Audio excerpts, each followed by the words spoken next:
Imagine this. It's the year 1349. You wake up on a straw mattress that feels more like a bed of angry hedgehogs. Your back screaming from a night spent sleeping in what might as well have been a wine barrel. You rub the sleep from your eyes only to see a monk hunched over a mortar and pestle, grinding something very green. He claims it's for your back pain, but you're starting to suspect it came from behind the monastery's outhouse. Welcome to medieval medicine where cannabis isn't a drug, it's a miracle cure. Back pain, cannabis paste, cramps, hemp tea, insomnia. A quick puff before evening, prayers, and you'll snooze through matins. And possibly your own excommunication, the best part. Nobody's calling it a drug. It's just another tool in the medieval first aid kit, right next to leeches, prayers, and, of course, bloodletting because, apparently, losing half your blood was the cure for everything. But cannabis was just the beginning. From monks brewing beer so strong it made them see saints, to peasants munching on poppy seeds until they forgot their own names. This is the bizarre, intoxicating world of medieval highs and hallucinations, so buckle up or, tighten your rope belt, because tonight we're venturing into the mind-altering side of the Middle Ages, where the line between medicine and madness was about as blurry as your vision after a monk hands you a mystery brew. Let's talk about dosage. There isn't one. Medieval medicine is less science and more close your eyes and hope for the best. Brother Raymond measures everything by a good handful, which is the medical equivalent of free pouring a cocktail with your eyes closed. Some recipes call for steeping cannabis in hot wine, others for mashing it into goose fat and slathering it directly on your sore bits. The only constant is the resulting sensation that you might either heal completely or discover. You can hear colors, side effects. Well, nobody's keeping records. If you're lucky, your pain eases, your mood lifts, and you're briefly the most popular person at evening vespers, because you're handing out cookies made with herbal supplements. If you're unlucky, you become the subject of a new saint's tale, the miracle of the man who thought he was a duck. But in a world where the average painkiller is just ale and a brisk slap to the face, cannabis is frankly a miracle. The peasants use it for aching joints after a day of wrestling geese and losing. Nobles rub hemp oil into their temples to soothe headaches caused by wearing 3 lbs of hats. Even the local priest has a secret recipe for contemplation, which he absolutely does not share with the bishop, unless the bishop brings snacks. The best part, nobody judges you for taking your medicine. The church hasn't banned it. The king hasn't taxed it. And the local constable is too busy confiscating stronger stuff like fermented turnip juice. Cannabis is so normal, you could practically roll it up in your Sunday bread and no one would blink. In fact, they'd probably ask for the recipe. As evening falls, you realize your back does feel a little better, or at least you've stopped caring. The monk offers you a mug of warm hemp tea and a gentle reminder to keep your feet off the altar. You sip, sigh, and drift off, grateful for medieval medicine's one true miracle, a night without pain, stress, or memories of the day your dinner ran away with the neighbor's goat. Congratulations, you've just survived another day. And thanks to cannabis, you might actually be looking forward to tomorrow, even if you still wake up in a barrel. There's a strange smell coming from the apothecary's tent, and it's not just last week's bandages. The poppy plant is in season, and that means opium. The medieval answer to pain, insomnia, and occasionally I can't feel my legs. Spoiler. The cure is probably why. Let's start with the basics. It's a typical day in 1372, and you've managed to stub your toe on a loose cobblestone, sprain your wrist, wrestling a particularly mean sheep, and get a mysterious medieval rash that the barber surgeon insists is probably fine. Pain is just part of life, so, naturally, you stagger into the local apothecary's tent, which smells like a cross between moldy plums and regret. The tent is draped in drying herbs, and the proprietor is wearing what you sincerely hope is a medicinal robe, not just his pajamas. He offers you a seat on a bale of straw that crackles ominously and begins rummaging through dozens of unlabeled jars. There's no such thing as child-proof containers here, unless you count "Don't lick the strange purple goo." Eventually, he finds what he's looking for. A lump of sticky brown paste made from the sap of poppy pods and wrapped in what might be yesterday's bread. Opium is without exaggeration the Tylenol, NyQuil and triple espresso of medieval medicine. Got a toothache? Rub it on your gums. Trouble sleeping? Eat a dollop with honey. Chronic existential dread caused by the realization that you live in the 14th century. Opium to the rescue. If you're noble, it's mixed into expensive, spiced wine. If you're a peasant, it's dissolved in weak ale and called Tuesday night. The thing is, nobody quite knows how much is too much. The apothecary's dosing method involves a lot of eyeballing and a dash of let's see what happens. There are no warning labels, no handy color-coded charts. Just a vague family recipe scrolled in Latin advising you to use enough to quiet the demons, but not so much you meet them. Sometimes you take too little and you're still howling by morning. Sometimes you take too much and you spend the next 2 days having vivid conversations with a coat rack. And it's not just for pain. Opium is a miracle cure, according to the monks who sell it on the side between prayers and competitive cheesem. It's given to fussy babies, cranky elders, and anybody who so much as sneezes near the Lord's stew pot. There are poppy-based syrups for coughs, fuses for wounds, and even little poppy seed cakes for festive occasions. Honestly, it's a wonder anyone remembers their own birthday. Side effects.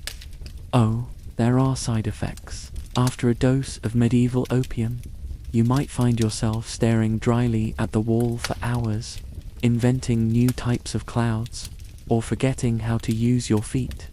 Your friends and family take it in stride because, frankly, everybody's a little loopy. He's having a poppy nap, they say as you drool onto your tunic, blissfully unaware that the chickens have stolen your shoe. Of course, withdrawal isn't discussed much, because if you run out, you just go back to being in pain, which in the Middle Ages is the default setting. Nobles sometimes end up with secret poppy habits, hiding jars in the bottom of their jewelry chests and blaming the servants if they run dry. For peasants, the main problem is affording enough to actually get addicted in the first place. Still, in a world without anesthesia, antibiotics, or even basic hygiene, opium is as close to a miracle as you're going to get. Whether you're nursing a battlefield wound, soothing a toothache, or just trying to nap through the next sermon, you're grateful for the humble poppy. The only question is, will you wake up before someone tries to steal your lunch? By sundown, the tent is full of contented groans, gentle snoring, and at least one person insisting they can hear angels. You shuffle out, legs a little wobbly, head full of soft cotton, and realize medieval pain relief is simple. You're either cured, unconscious, or about to star in next week's morality play. Don't trust the guy with the sticky brown paste, hemp. It's not just for making rope or awkwardly sturdy shirts. In the Middle Ages, the seeds ended up in porridge. The stalks became shoes and the leaves. Well, let's just say nobody's quite sure if Grandma's soup was supposed to taste that interesting. Let's set the scene. It's market day in 1311, and you're wandering through the village. square with the vague hope of trading one of your surplus turnips for literally anything that isn't another turnip. You pass stalls selling everything from dubious cheese to candles shaped like saints. But the real action is around the hemp merchant's cart, where an enterprising peasant is hawking miracle fibers with the enthusiasm of a medieval QVC host. Need rope? Hemp. Need a sack for carrying questionable vegetables? Hemp. Need to reinforce your leaky roof? Patch your only pair of trousers, or let's be honest, make a pair of underpants that double as a medieval cheese grater? Hemp again. But it's not just the practical uses that make hemp a medieval superstar. Somewhere along the way, someone realized that hemp seeds are actually edible if you don't mind the texture of gravel and the flavor of disappointment. They're tossed into porridge, ground into meal, or sprinkled over bread like medieval poppy seeds, only with less chance of seeing dancing angels and more chance of getting stuck in your teeth until Michael. As for the stalks, they're strong enough to weave into just about anything. Ropes, sandals, fishing nets, and if you're really desperate, a makeshift helmet for the next village snowball fight. It's basically the duct tape of the Middle Ages, if duct tape was itchy, plant-based, and considered a valid form of currency when the barley harvest fails. Then there are the leaves. Officially, they're just another bit of green you toss into whatever stew happens to be bubbling on the fire. Unofficially, well, every family has a story about the one time Uncle Edric added a little too much hemp to the evening pottage and spent the night attempting to negotiate a peace treaty between the house cat and the soup ladle. To this day, Grandma's special soup is spoken of in hushed, reverent tones. No one's sure what was in it, but everyone remembers feeling strangely at ease about the thatched roof leaking into the bread bin. Hemp is so embedded in daily life that people barely notice that, using it, you go to bed in a hempstead mattress, wake up to a hempseed breakfast, and trudge through mud in hemp-woven shoes that promise support but mostly deliver dampness. You mend your fishing net with hemp twine and mutter under your breath every time it snags on another sunken boot. The only thing not improved by hemp is your hairstyle, which after a day under a hemp hat resembles a sheep that lost a bet. Of course, not all uses are strictly practical. Some monks swear by hemp tea as a remedy for everything from headaches to persistent thoughts about cheese. The recipe involves steeping the leaves in boiling water, adding a bit of honey, and pretending not to notice if the drink makes your chanting a little slower and your vespers a little more philosophical. Local healers prescribe hemp pickuses for rashes, aches, or just to keep fussy children quiet during Mass. Apply liberally, they say, which is medieval for no idea if this works. But it hasn't killed anyone yet. Modern life might have turned hemp into a political debate, but in the Middle Ages, it's simply everywhere, doing everything all the time. If you're a peasant, hemp is your best friend. If you're a noble, you prefer silk, unless it's laundry day, and then hemp will do just fine for the servants' towels. At the end of the day, as you climb into bed with your hempstead pillow, you realize life is a little rough, a little itchy, and possibly slightly more relaxed than you remember.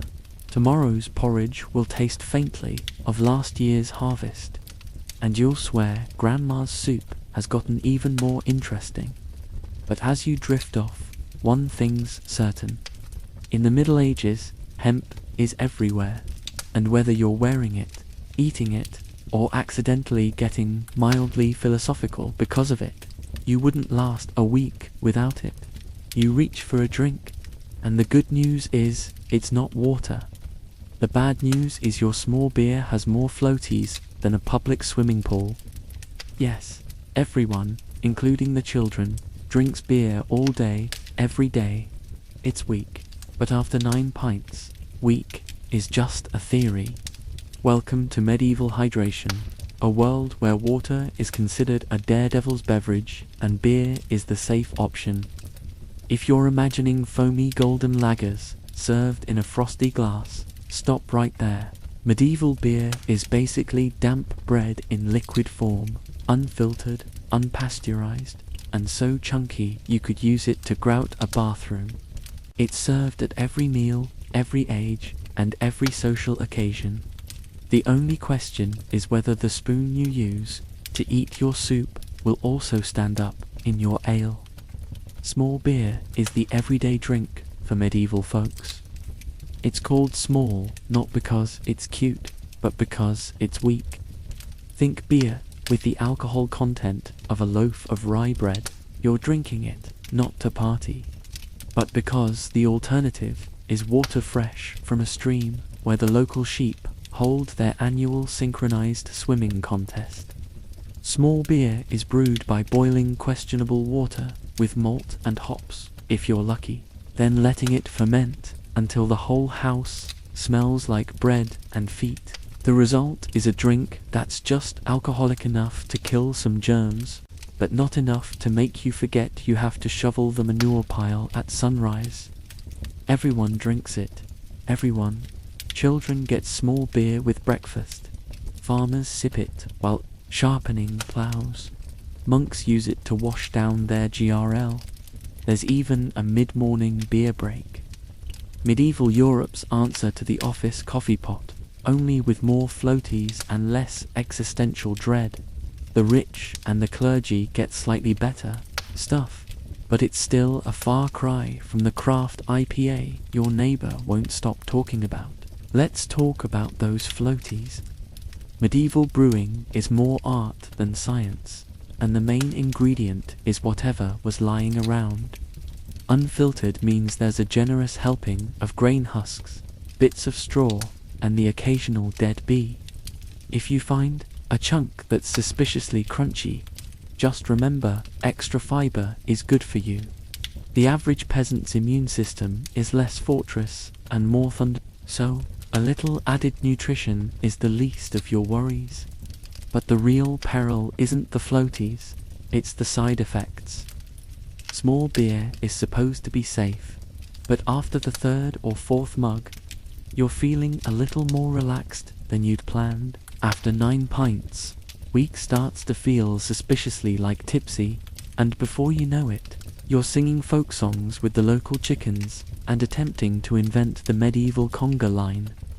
The morning after, you wake up on a haystack with a mouth like the bottom of a boot and a vague memory of challenging a goose to a staring contest. Of course, sometimes the buyer isn't small at all.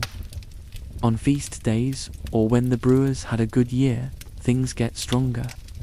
That's when you really start to appreciate why medieval folks had so many saints. Someone had to pray for your liver.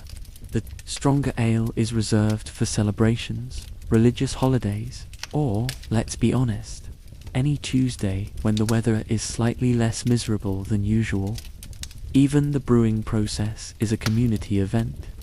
Entire families gather to stir, strain, and sample the product.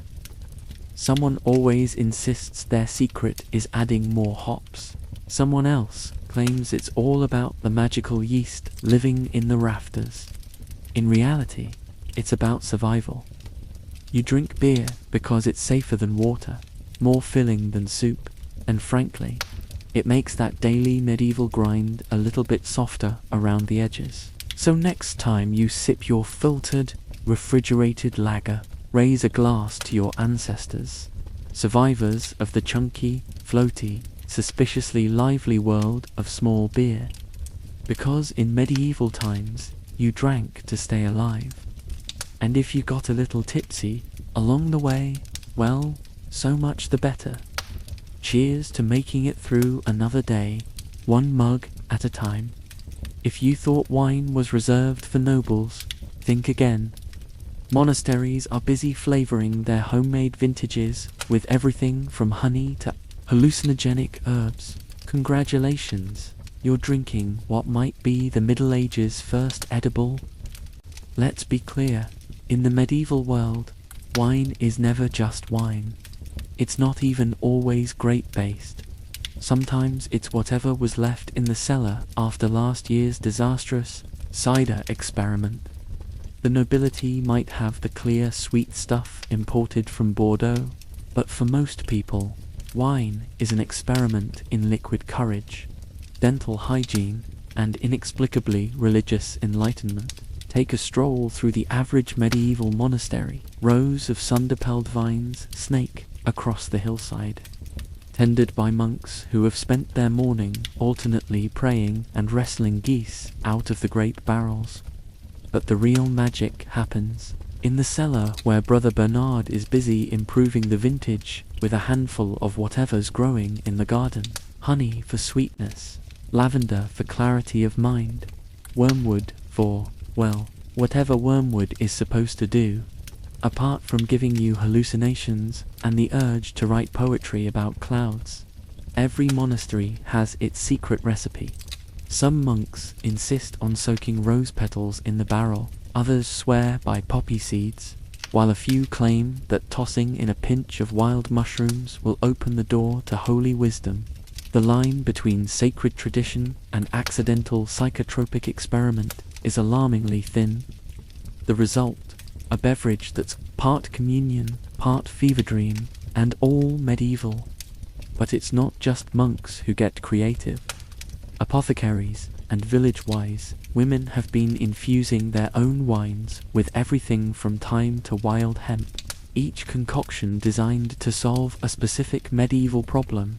Got a headache? Here's a cup with willow bark and wine. Insomnia? Add a dash of henbane. Just don't plan on remembering the next 3 days. Bad mood, elderflower, honey, and a little splash of whatever the cat dragged in will put a smile on your face, or at minimum on the neighbor's goat. And then there's the taste. Medieval wine islets call it robust. A glass might greet you with notes of plum, earth, and a suspicious aftertaste of medicinal root. Sometimes it sparkles thanks to fermentation, sometimes it fizzles thanks to whatever Brother Bernard dropped in by accident. If you're lucky, the honey covers most of the flavors. If you're unlucky, you'll discover why the phrase acquired taste was probably invented by someone on their third cup. Of course, nothing says celebration quite like spiced wine. On feast days, the wine is mulled with cloves, cinnamon, nutmeg, spices worth more than your life savings. And for good measure, a shot of whatever homegrown herbs survived the last frost. The entire village lines up for a taste, and by sundown, half the town is either dancing around the maypole or lying under it, contemplating the meaning of sheep. But beware, moderation is not a medieval virtue. After a few goblets, the line between holy visions and the wall is singing again gets alarmingly blurry. Monks have been known to pen entire treatises on the meaning of life after a particularly strong batch, only to wake up the next day and find they've written 40 pages on the importance of not trusting ducks. And if you think children were spared, think again. Water is a gamble, and small beer isn't always available. So it's not unheard of for kids to get a watered-down glass at dinner. It explains a lot about medieval bedtime stories, most of which end with someone turning into a carrot or being chased by a very angry loaf of bread. So next time you sip your carefully curated Cabernet, remember in medieval times, wine wasn't just a drink. It was a gamble, a medicine, a party trick, and occasionally the start of a long, confusing conversation with the family cat. Cheers to history's most adventurous winemakers.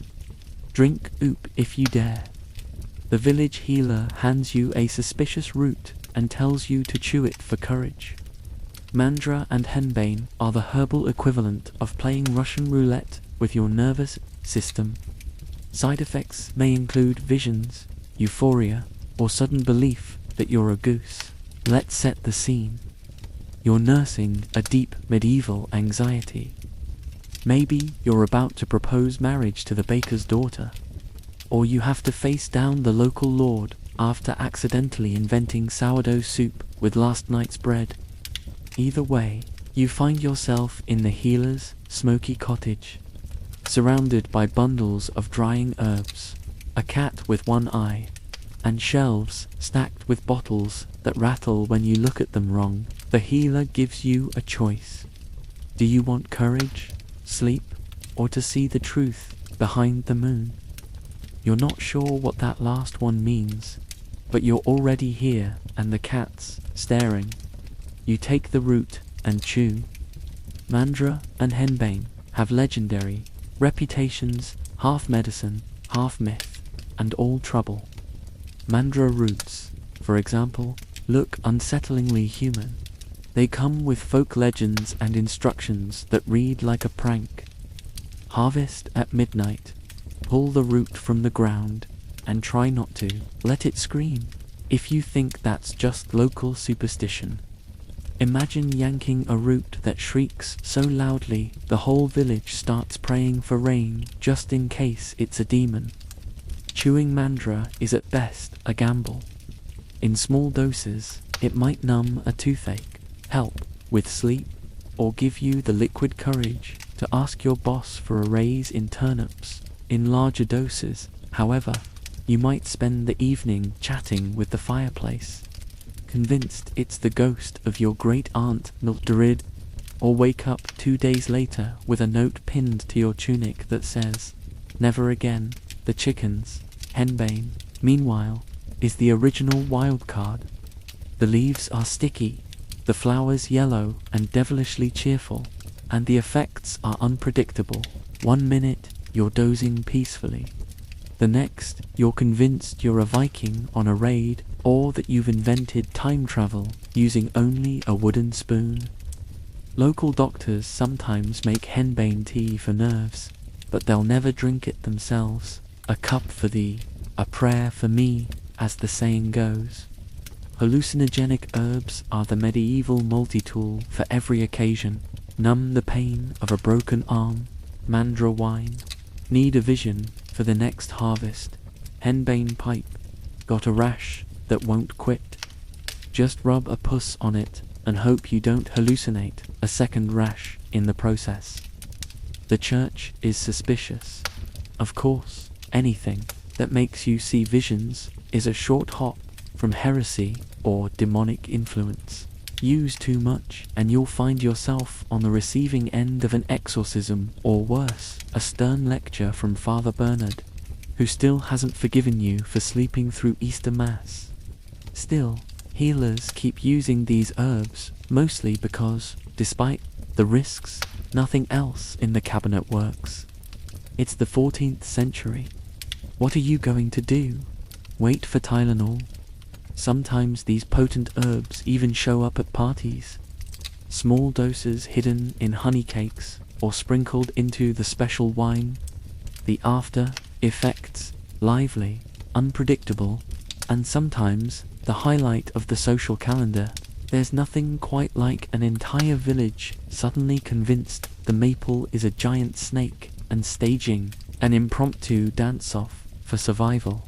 As the effects wear off, you find yourself back in the healer's cottage with only a mild headache and a vague memory of challenging a duck to a debate about medieval politics. Mandra henbane and their friends are the ultimate gamble. You could end up pain-free, newly courageous, or spending the night as the world's first goose lawyer. In medieval times, that's just another Tuesday. Congratulations, you survived the hallucinogenic herb club. Don't worry, your secret's safe. The cats seem much, much worse. Step inside a medieval apothecary shop and you'll find shelves lined with dried plants, powders, and bottles with labels like unicorn horn and blessed thistle. Nobody's sure what's actually inside, but it all goes down easier if you mix it with wine. The moment you cross the threshold, you're hit by a smell that can only be described as botanical panic. The air is thick with the scent of rosemary, musty books, and a hint of something that might once have been a goat. The apothecary, a person who always looks a little like they're hiding something, because they are, welcomes you with a nod and immediately offers you a sample of something that stings your nose and might be glue, medicine, or both. Every surface in the shop is covered in mysterious jars and bundles. Some are filled with common ingredients: sage, mint, a handful of suspiciously shriveled berries. Others are labeled in Latin, a language the apothecary barely understands, but uses anyway to impress customers and hide the fact that the dragon's tongue is actually just a particularly ugly carrot. There are roots bundled together with old string-dried mushrooms that look like props from a haunted puppet show, and dozens of powders in varying shades of danger. And the pills? There are no pills, just lumps of pressed powder rolled in honey or stuck in cheese to trick children and grown men alike into swallowing them. Capsules? Not unless you count a snail shell filled with mystery goo. The customer service is enthusiastic but unscientific. The apothecary is equal parts pharmacist, bartender, and occasionally marriage counselor. You describe your symptoms, and they instantly launch into a series of recommendations that would terrify any modern physician. Coughing? Here's a syrup made from violets and the tiniest bit of opium. Itchy joints? Rub this ointment of mystery on your knees and avoid strong winds. Trouble sleeping? Try a sleep draught with valerian, poppy, and just enough honey to disguise the taste of regret. But it's not just human customers who keep the business afloat. Villagers arrive with sick chickens, limping pigs, and cats with mysterious injuries. The apothecary reaches for the universal balm, a concoction that smells like onions and despair. Does it work sometimes? Maybe there's always wine to wash it down if the results are disappointing. Of course, the most expensive items are the ones with the most outrageous names. Unicorn horn powder? Definitely not parsnip. Dried basilisk scales, fish skin, and mermaid tears. Plain salt water if you're lucky. The richer the customer, the wilder the claim. Nobles want to believe they're swallowing something rare and magical. So, the apothecary keeps a special shelf just for them, carefully dusted and positioned at eye level for maximum effect. But let's be honest, most of the real business happens under the counter. For every headache, heartbreak, or unmentionable rash, there's a remedy tucked away in the back, sometimes illegal, sometimes just stronger than the church recommends. The apothecary knows which villagers want a quiet cure for insomnia. Opium syrup, whose nerves are fraying before the festival. Hemp tea, and which monks need inspiration for next Sunday's sermon. Poppy wine. Discretion is part of the service. The only rule, don't mention it at confession, and definitely don't tell Father Bernard about the saint's blessing. A potion with enough herbs to inspire visions and possibly time travel. Still, the real secret of the apothecary shop isn't what's on the shelves, but the attitude, a little hope, a little risk, and the unshakable belief that life is easier if you just add honey and wine to everything.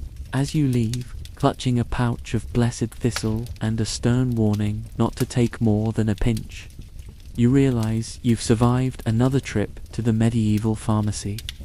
Whether you're cured or just distracted by the taste, it's all part of the adventure. And if nothing else, you've got a great story and probably a slightly magical burp to share at the next feast. Needs surgery? Don't worry, the barber surgeon is here with his trusty soporific sponge soaked in opium and hemlock. Just breathe deeply and try not to think about how much your odds depend on whether he skipped lunch. Let's set the scene. You've managed to injure yourself in classic medieval fashion. Maybe you got into a brawl with a goose, or perhaps you just tripped over the family pig again. Either way, you've got a broken limb, an infected boil, or a mysterious swelling that looks like it's about to develop its own personality. This is not a world of urgent care clinics and numbing injections. It's you, a wooden bench, and a man with more knives than teeth, the barber surgeon, so named because he'll trim your beard, lance your abscess, and remove your appendix all in the same sitting, is the medieval multitasker nobody asked for. He enters the room, rolling up his sleeves with theatrical flair.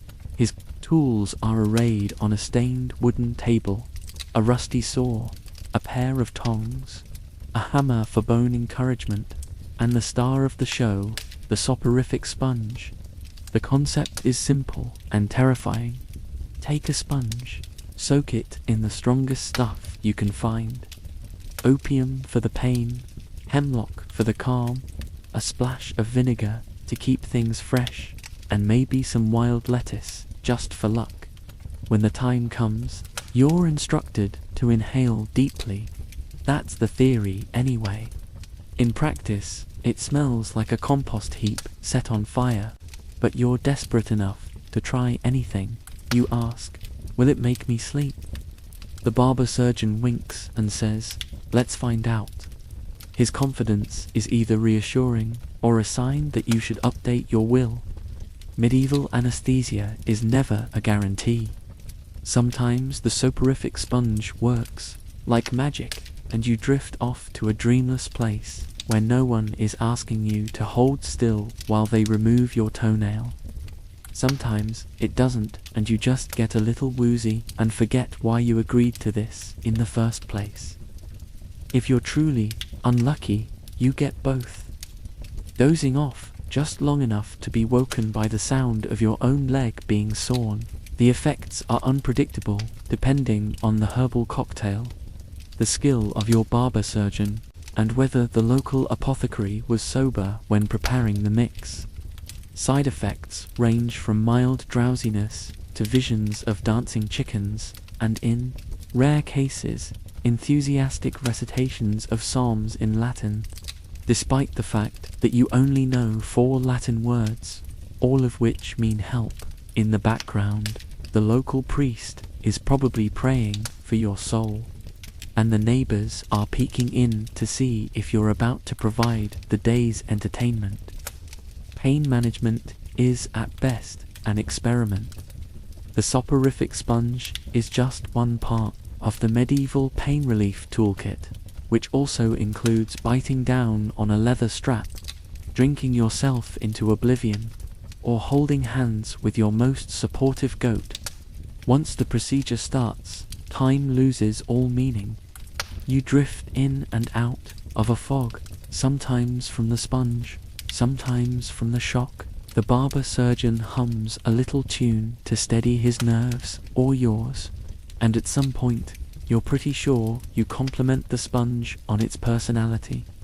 When it's over, you wake up wrapped in linen, sweating, slightly confused, and grateful that you're still in one piece. Mostly recovery involves rest, wine, and whatever herbal concoctions the village healer can whip up.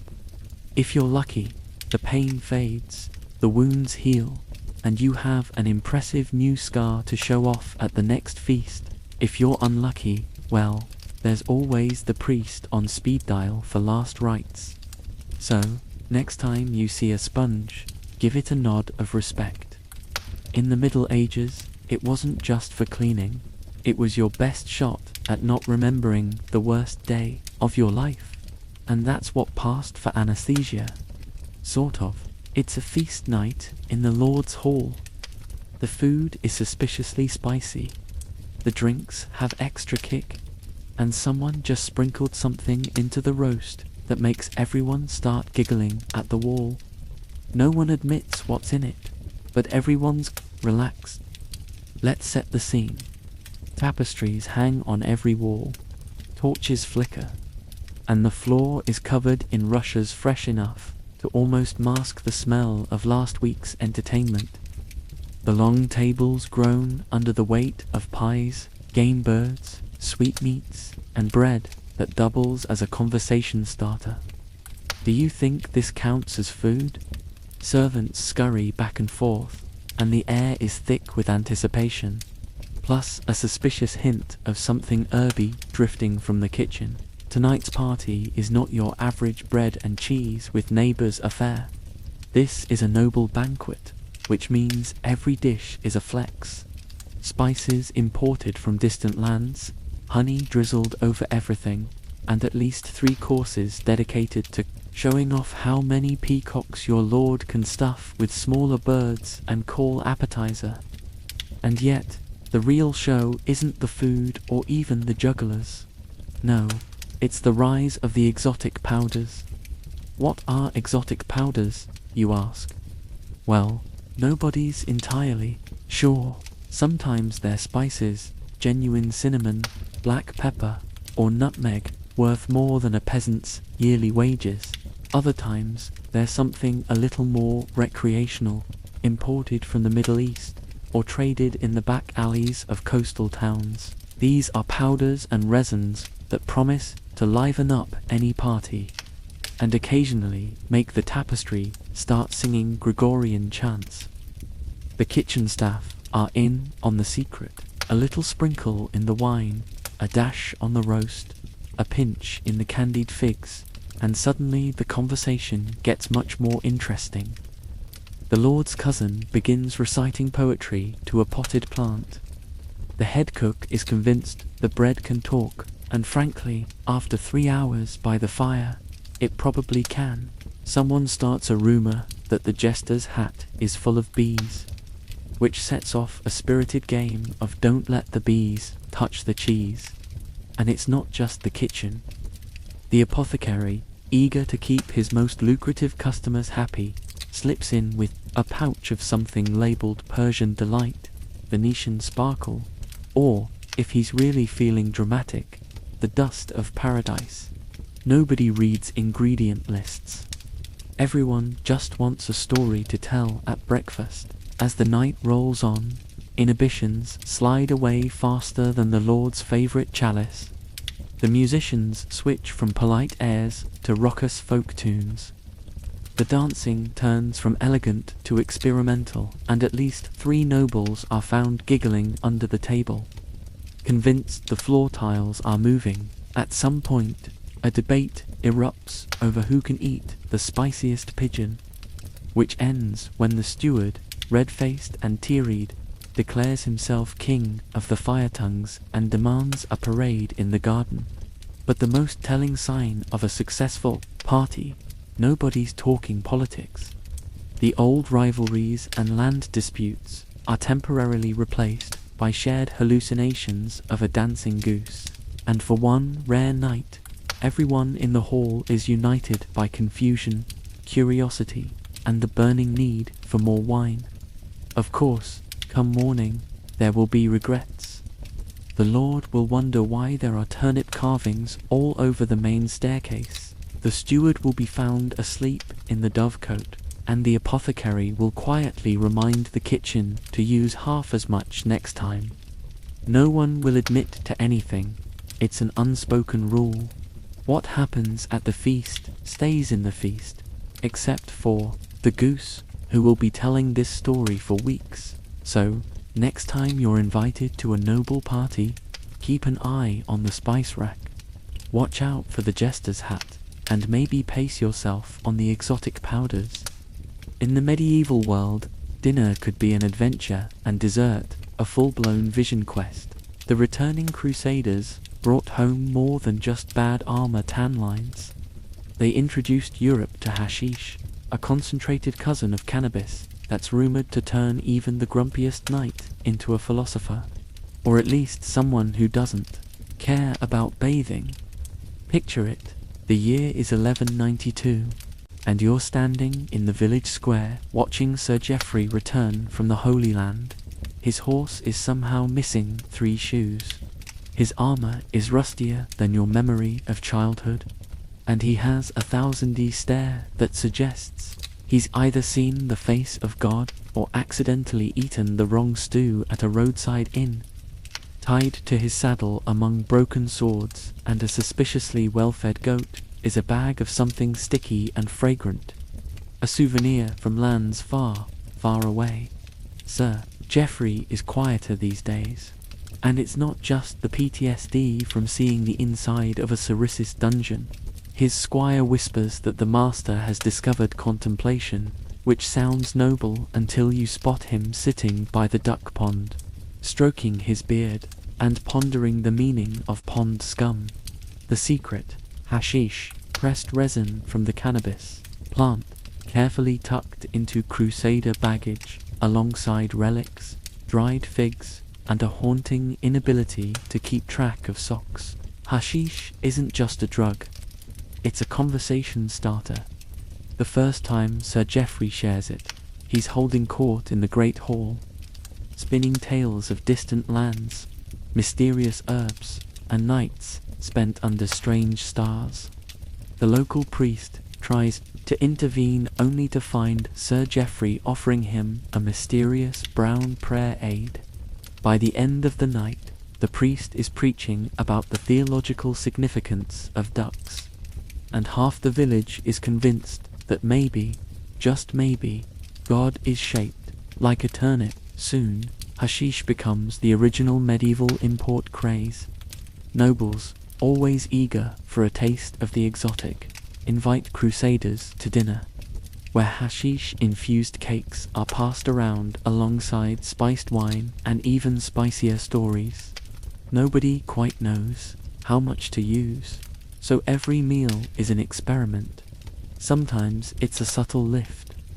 Everyone's cheerful, music sounds sweeter, and the Lord forgets to tax turnips for an entire afternoon.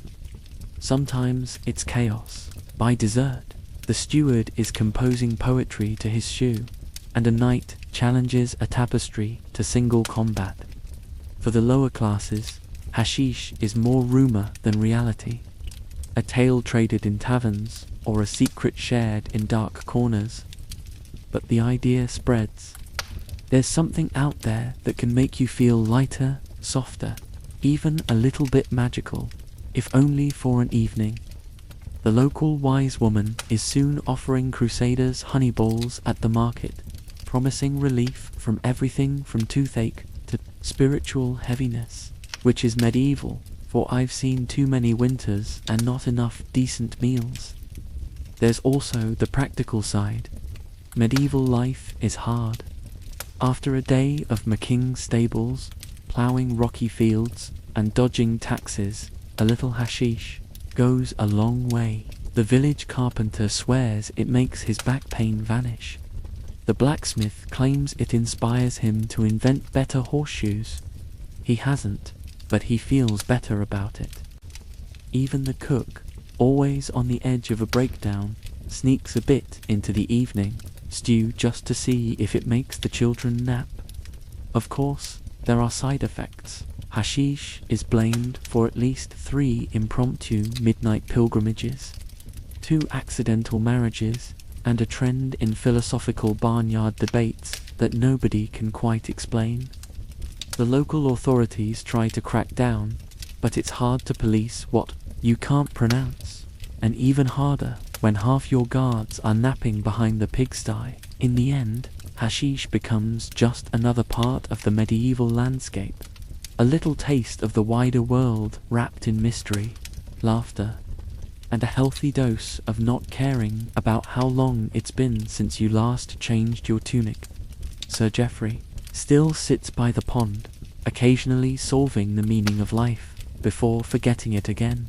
And as for you, you realize that sometimes surviving medieval Europe is easier when you can laugh at ducks, ignore the taxman, and see the world with slightly softer edges, even if it's just for the afternoon. You open your eyes to the medieval sun and instantly regret every decision from the night before. Your mouth tastes like a compost heap, your head is pounding, and someone swears you tried to invent time. Travel using only turnip wine? Congratulations, you're the latest victim of the original hangover medieval edition. There's straw stuck to your tunic, a duck staring at you with silent judgment, and a vague sense that you owe someone an apology, possibly a goat. Your memories of the feast are foggy, but the evidence is all around. Half a loaf of bread under your pillow, a mysterious stain shaped like the Holy Roman Empire, and the faint sound of someone snoring in the chimney. Let's be honest, hangovers in the Middle Ages are not for the faint of heart.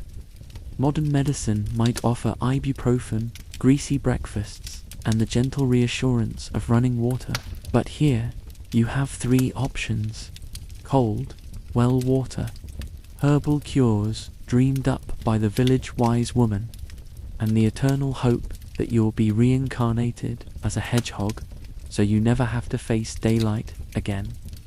First comes the medieval headache, a special variety that feels like your skull is being used to grind wheat for next week's pottage. Sunlight is your mortal enemy. Someone opens the shutters and the room instantly transforms into a medieval laser show. You groan and pull a wool blanket over your face, which does little to help because it smells like damp sheep and last winter's plague. Next is the thirst. Nothing says bad choices like a mouth dryer than the Lord's sense of humor. You crawl toward a wooden mug of small beer because, ironically, it's safer than water. The beer is lukewarm, tastes vaguely of hay and disappointment, and still contains the occasional floaty, but desperate times call for desperate measures. You drink deeply, mentally, preparing yourself to face whatever comes next. Enter the village wise woman, who appears at your side with supernatural timing. She takes one look at you and nods sagely. Ah, the morning after the feast. I've just the thing. You're handed a mug of her secret recipe, a bracing mix of nettles, wild honey, and a few drops of whatever's left at the bottom of her special herbs jar. You swallow and instantly wonder if she's trying to cure you or just invent a new form of torture. Your vision blurs, but at least your headache takes a back seat to whatever's now happening in your stomach. Then comes the guilt. Not the modern kind where you sheepishly text apologies, but the medieval kind, public and communal. At least 3 neighbors stop by to remind you of your exploits. You challenged the blacksmith to a foot race, lost the horse. You proposed marriage to a sack of barley. You sang the entire book of Psalms to the tune of Row, Row, Row Your Boat. Each story is worse than the last, and the only thing you remember for certain is that the turnip wine tasted like hope and regret mixed together. You make your way outside for fresh air, which mostly smells like livestock and mud, and attempt to regain your dignity. The chickens avoid you, the dog rolls its eyes, and even the village priest offers you a sympathetic pat on the shoulder before quietly suggesting penance, just in case.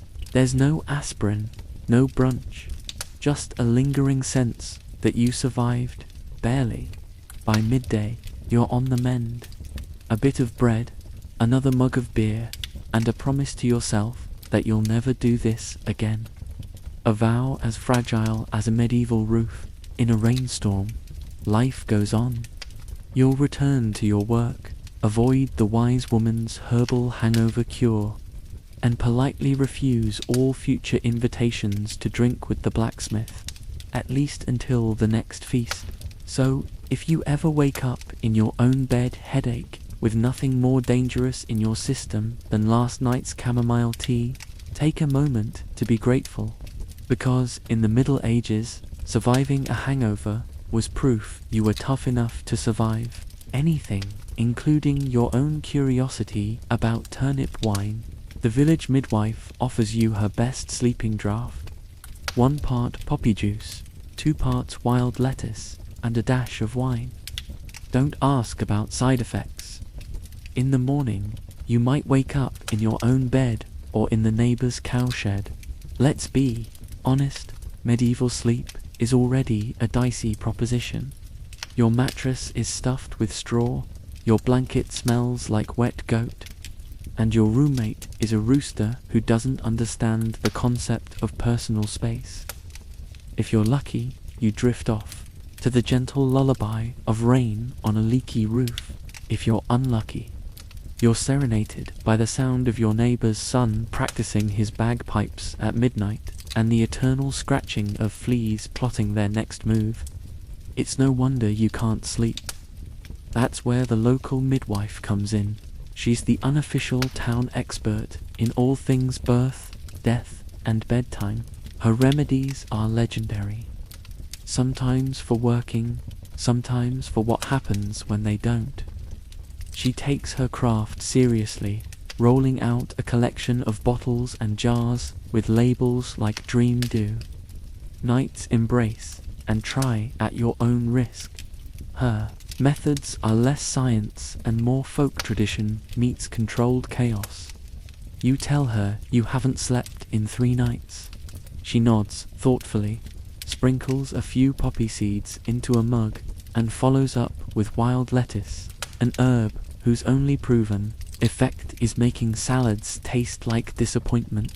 Then comes the wine, splashed in with the confident hand of someone who knows there are worse things than tipsy sleepwalking. She hands you the mug with a twinkle in her eye. "Drink this and count sheep," she says. You wonder if she means literal sheep or the ones that occasionally wander through your open front door. You take a sip. It tastes like bad salad mixed with cough syrup and a hint of hope.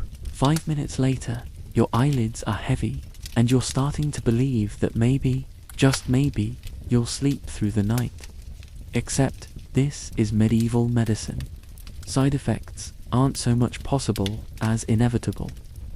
There's a good chance you'll wake up disoriented, clutching a turnip, and halfway through reciting a prayer you don't remember learning.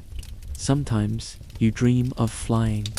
Sometimes you dream of tax collectors. Sometimes you dream you're being chased through the village by a talking sausage, which in your groggy state feels more real than the actual livestock. Still, anything is better than lying awake in the dark, listening to the wind rattle the shutters, and your joints crack with every toss and turn. And the midwife isn't your only source for sleep aids. The apothecary sells dormouse tonic, a concoction that claims to quiet the soul, but mostly quiets your stomach. And the village wise woman swears by her own recipe: nettle tea, honey, and a few drops of something she calls the moon's blessing. The last person who tried it woke up convinced he was a bishop. Some remedies are less about plants and more about ritual. Place a shoe under your pillow, hang rosemary over your door, and make sure you never ever look a weasel in the eye before bedtime. Superstition is strong, especially on sleepless nights. Your grandmother will tell you to drink hot milk. Your uncle recommends a shot of really strong ale. Your cousin insists you just need to work harder in the fields, which explains why he hasn't slept since Easter. The truth is, medieval people will try anything for a good night's rest. And who can blame them? Between the lumpy beds, the unpredictable weather, and the nightly chorus of livestock, rest is a luxury. So, if a popple-laced potion helps, even a little, you'll risk the occasional morning spent waking up with straw in your hair and a pig as your big spoon as the sun rises and you stagger awake, whether in your own home, the neighbor's barn, or somewhere in between. You're just grateful you've got a few hours of peace. Sleep, after all, is the original medieval miracle cure. And in a world this exhausting, you'll take every drop you can get. You wander through the monastery garden as Brother Thomas lists all the plants that bring peace. By peace, He means a nap so deep you might accidentally skip to next Wednesday. It's a brisk morning in the cloister, and you're here for one reason: sleep, or at least the monastic approximation of it. Brother Thomas greets you with a serene smile, and the kind of energy that suggests he's already had 2 mugs of herbal clarity. He gestures to the orderly rows of sage, valerian, poppy, and a few mysterious greens that the abbot insists are for spiritual purposes only. You're not sure what that means, but the monastery's cat keeps napping under the valerian, and you're starting to suspect it's found enlightenment. Monks are the undisputed champions of medieval medicine. They read, they write, and they experiment, sometimes successfully, sometimes less so. Every brother has a specialty. Brother Peter is a genius with digestive complaints. Brother Martin brews the best ales, and Brother Thomas, well, his real talent is in concocting what he delicately calls the blessed sleep.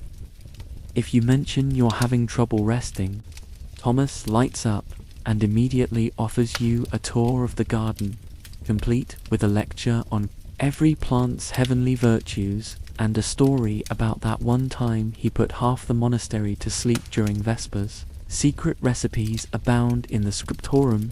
Tucked between pages on theology are little notes. How to make a calming tea, the best ratio of poppy to wild lettuce, and when to add honey for mercy's sake. The brothers swear by their mixtures: valerian, root for anxiety, chamomile for headaches, and poppy for when even the abbot can't get through matins without yawning. Sometimes they blend it all into a draught so potent it could put a bishop into a spiritual coma. And it's not just sleep. Monastic medicine covers everything from coughs to colic, need and appetite, fennel and mint, anise from too much genuflecting, St. John's wort with a touch of blessed oil. Trouble with melancholia, which is medieval for life is hard and everything hurts.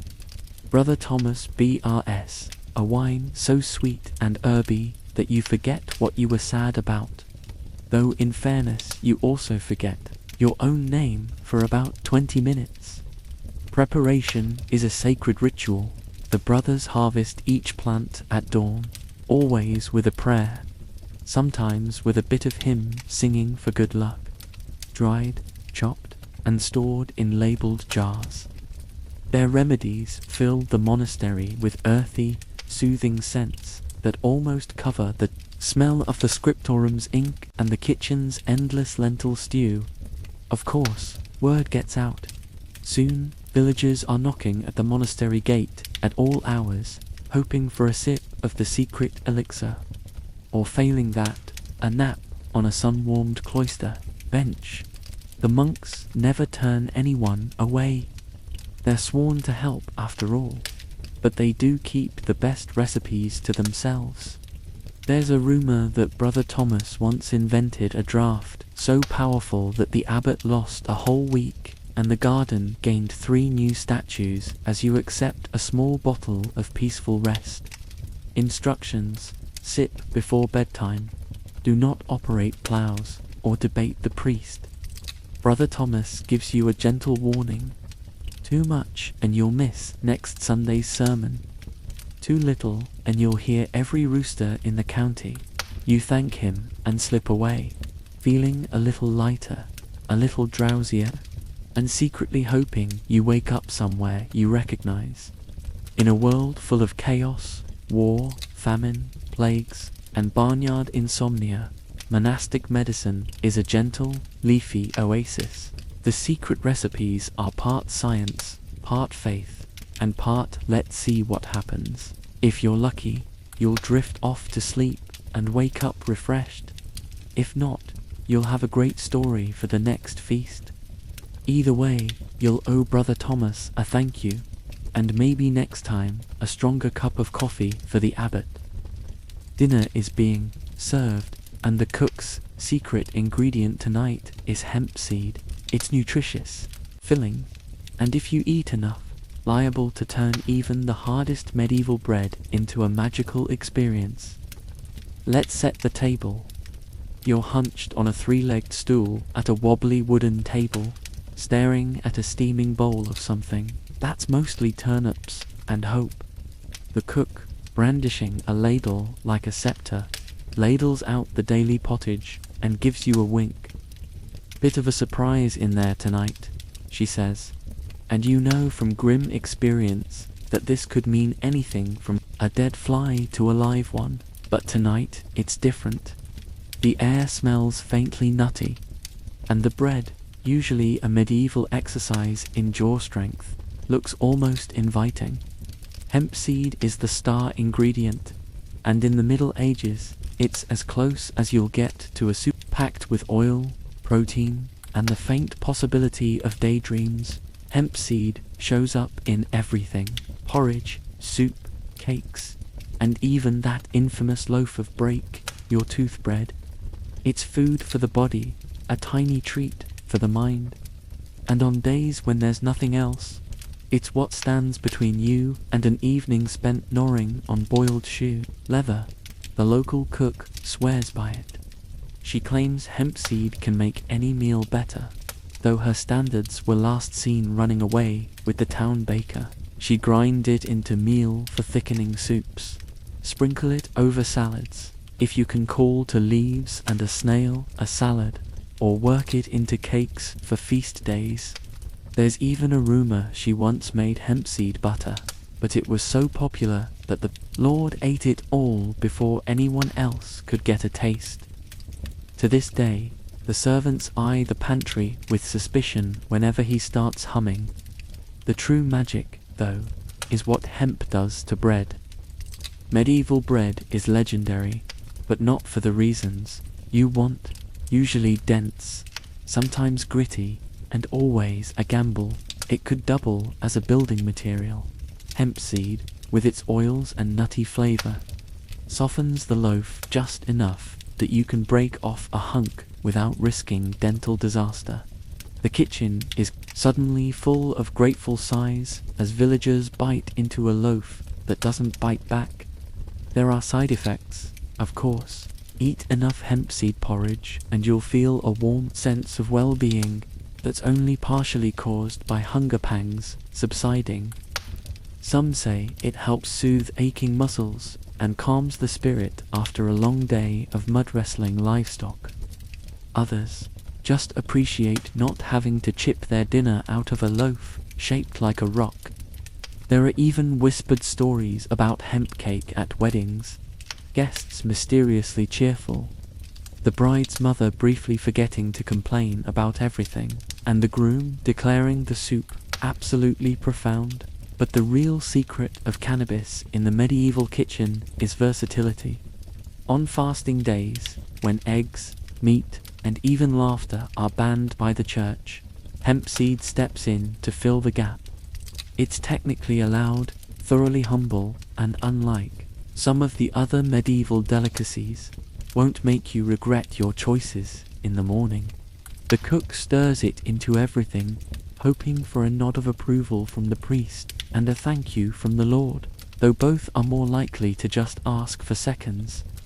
After dinner, you sit back with a full belly and a mild sense of euphoria. It's possible that's just the relief of not having to eat more boiled cabbage. Or maybe it's the hemp gently working its way into your bones, loosening the knots in your shoulders, and letting you forget for just a moment that you have to get up and do it all again tomorrow. As the candles burn down, you find yourself smiling.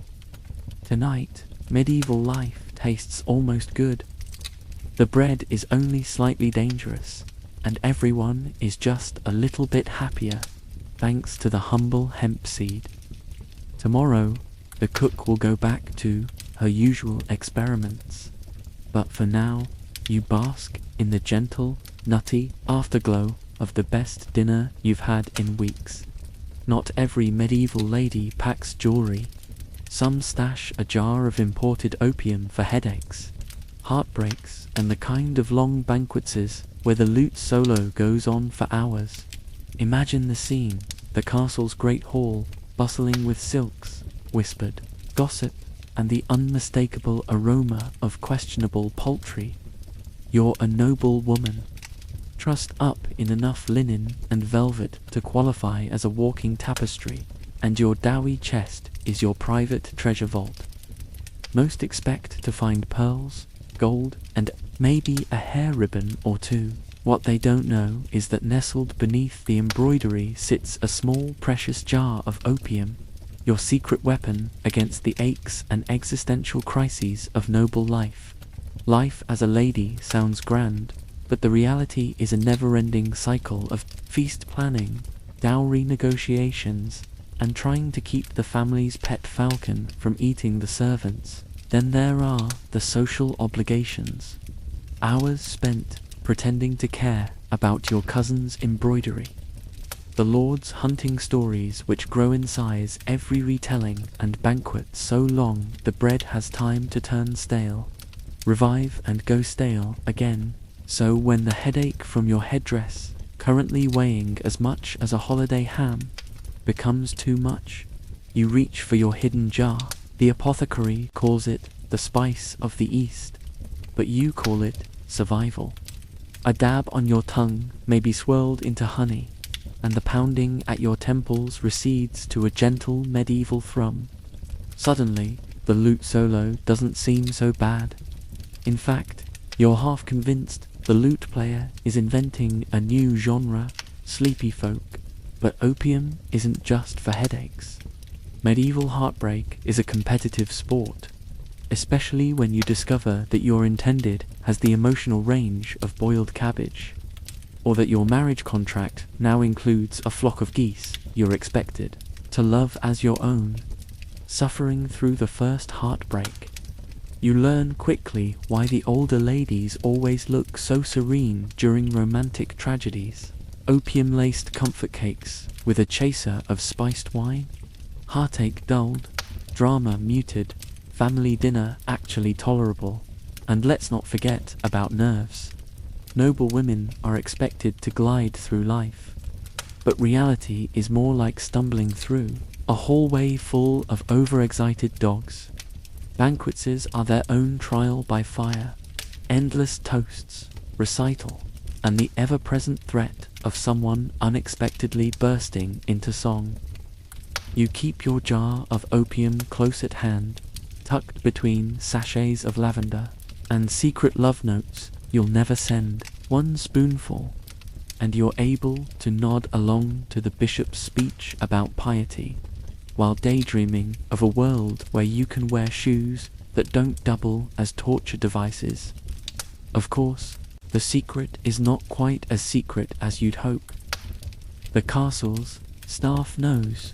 They're discreet, but you notice the cook's knowing wink when she sees you stir honey into your tea, and the maid's understanding smile when you ask for a bit of extra quiet after dinner. Among noble women, opium is an open secret shared during long afternoons in the solar as you trade recipes for headache cures, gossip about the latest marriage scandal, and compare the merits of various imported sleep remedies. It's not all blissful oblivion, of course. Too much opium and you risk missing the end of the feast, or worse, waking up halfway through and realizing the bard has started his third comic epic. There's also the small matter of supply. Imported opium is expensive, precious, and occasionally subject to accusations of witchcraft if the wrong priest finds out. You keep your jar well hidden, locked away with your other treasures, and only brought out when life is at its most overwhelming. So the next time you see a noble woman staring serenely out the window during yet another tedious evening, remember her jewels may sparkle, but it's the jar of opium in her doughy chest that keeps her truly shining. In a world of endless banquets and heavy crowns, a little poppy power goes a long, long way. The town alchemist is back at it again, promising eternal youth in a bottle that smells like boiled socks.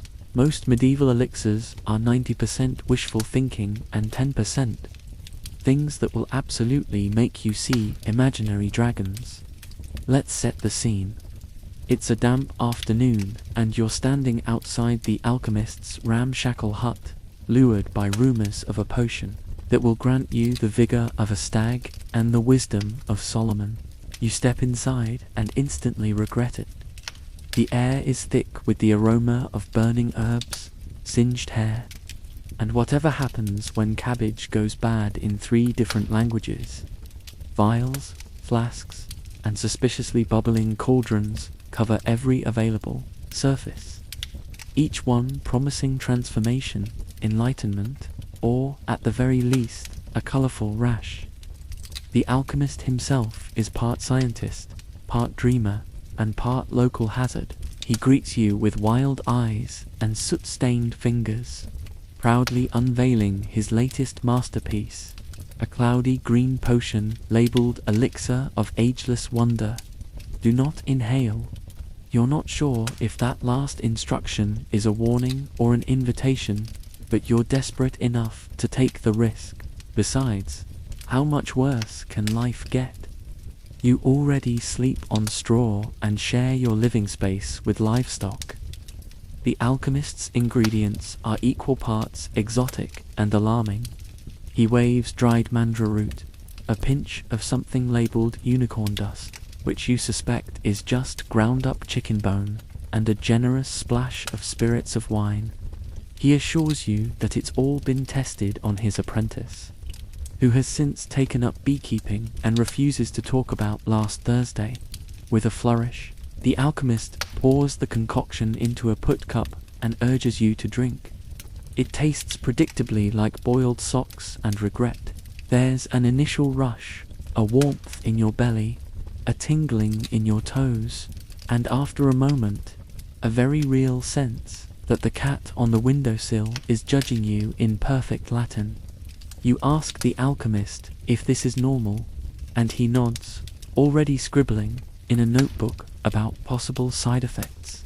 Increased honesty, feline fluency, mild existential terror. But for every miracle promised, there are at least 3 surprises. Sometimes the elixir worked, your backache fades, your warts vanish, and you feel just a bit more hopeful. Other times, you spend the evening convinced you're the rightful heir to the moon, or you start seeing colors that don't have names yet. The alchemist insists these are necessary steps on the road to true understanding, and hands you a pamphlet on hermetic philosophy you can't read because it's upside down. Word spreads fast whenever a new elixir is ready. The townsfolk line up outside, eager for love potions, beauty tonics, and the ever-popular potion of courage, which suspiciously tastes exactly like strong ale. Some claim miraculous results. The baker's wife hasn't complained in days. The miller swears his left leg grew an inch, and the parish priest is convinced he's finally cracked the secret of the Holy Trinity, though he's since taken a vow of silence, possibly for everyone's safety. Of course, accidents happen. The apprentice's eyebrows have yet to recover from the elixir of instant wisdom, and one batch of potion of flight resulted in 3 bruised egos and a minor roof repair. Nobody blames the alchemist, though. In a world this unpredictable, a little chaos is expected. And if your elixir makes you temporarily believe you're a chicken, at least you have a great story for market day. So, as you leave the hut, slightly dizzy and unsure whether your nose has always been this big, you marvel at the resilience of hope. In medieval times, alchemy isn't just science. It's the original self-help movement. You try a potion, you cross your fingers, and if you're lucky, the only thing you lose is your sense of skepticism. In a world of endless aches, woes, and unidentifiable stains, the promise of magic in a bottle is sometimes all you need, even if it tastes like boiled socks and wild imagination, the local wise woman hands you a potion to ward off evil spirits. Ingredients, herbs, prayers, and possibly a splash of something that smells like last week's beer. You drink it just in case. Welcome to the medieval countryside, where every village has a wise woman, or three, known for her uncanny ability to heal, hex, or host a decent tea party. The wise woman's cottage is equal parts apothecary, gossip center, and museum of things you'd rather not touch. You walk in seeking relief from a headache, a rash, or a vague sense that the neighbor's goose is plotting against you. Instead, you're greeted by shelves overflowing with dried flowers, bundles of something green and prickly, and a row of bottles whose contents range from definitely mint to don't ask. The wise woman takes her time. She inspects your palm, listens to your pulse, and gives you a look that says she knows exactly what you did with the baker's daughter last Michael. Then she bustles about, muttering to herself, gathering herbs from jars and whispering prayers in a language no one else in the village speaks, unless you count the village priest, who pretends not to. Her remedies are always special.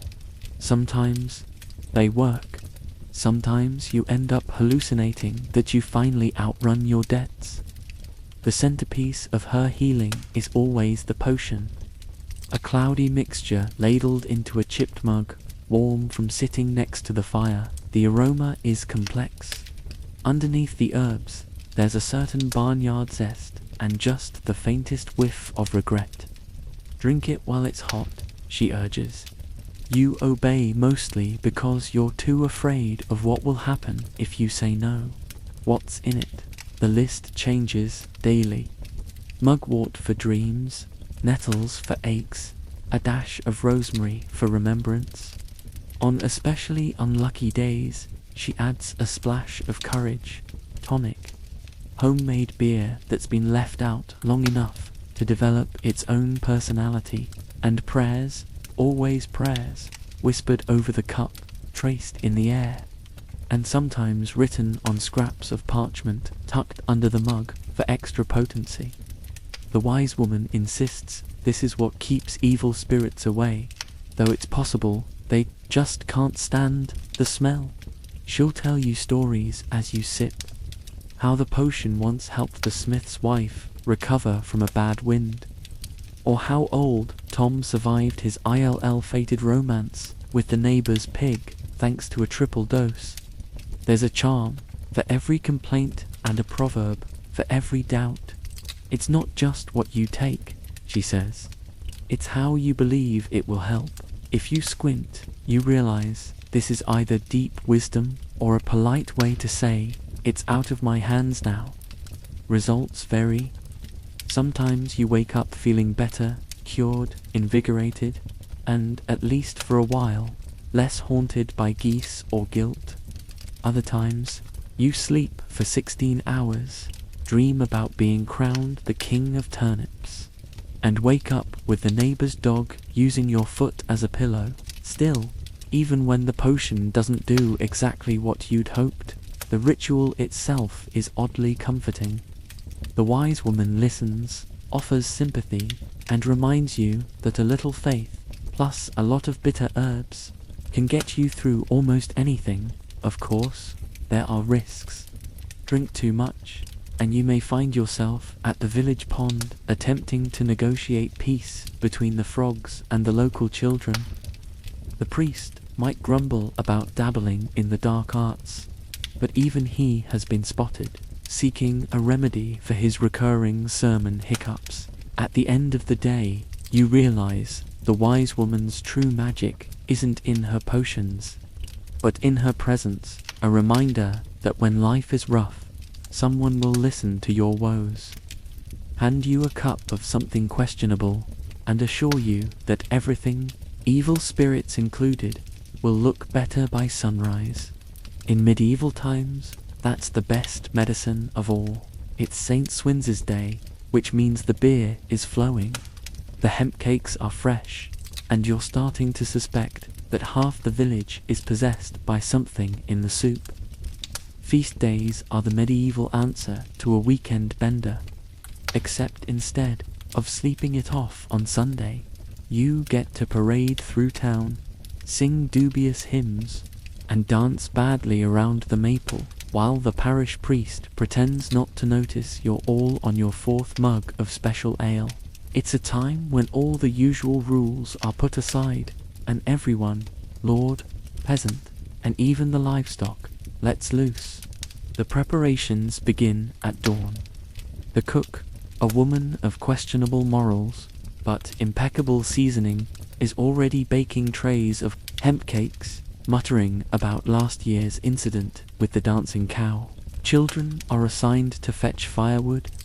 Villagers decorate everything in sight with wildflowers and suspiciously sticky ribbons, and the brewer hauls out barrels of beer strong enough to clean a wound, or, if you're not careful, open one.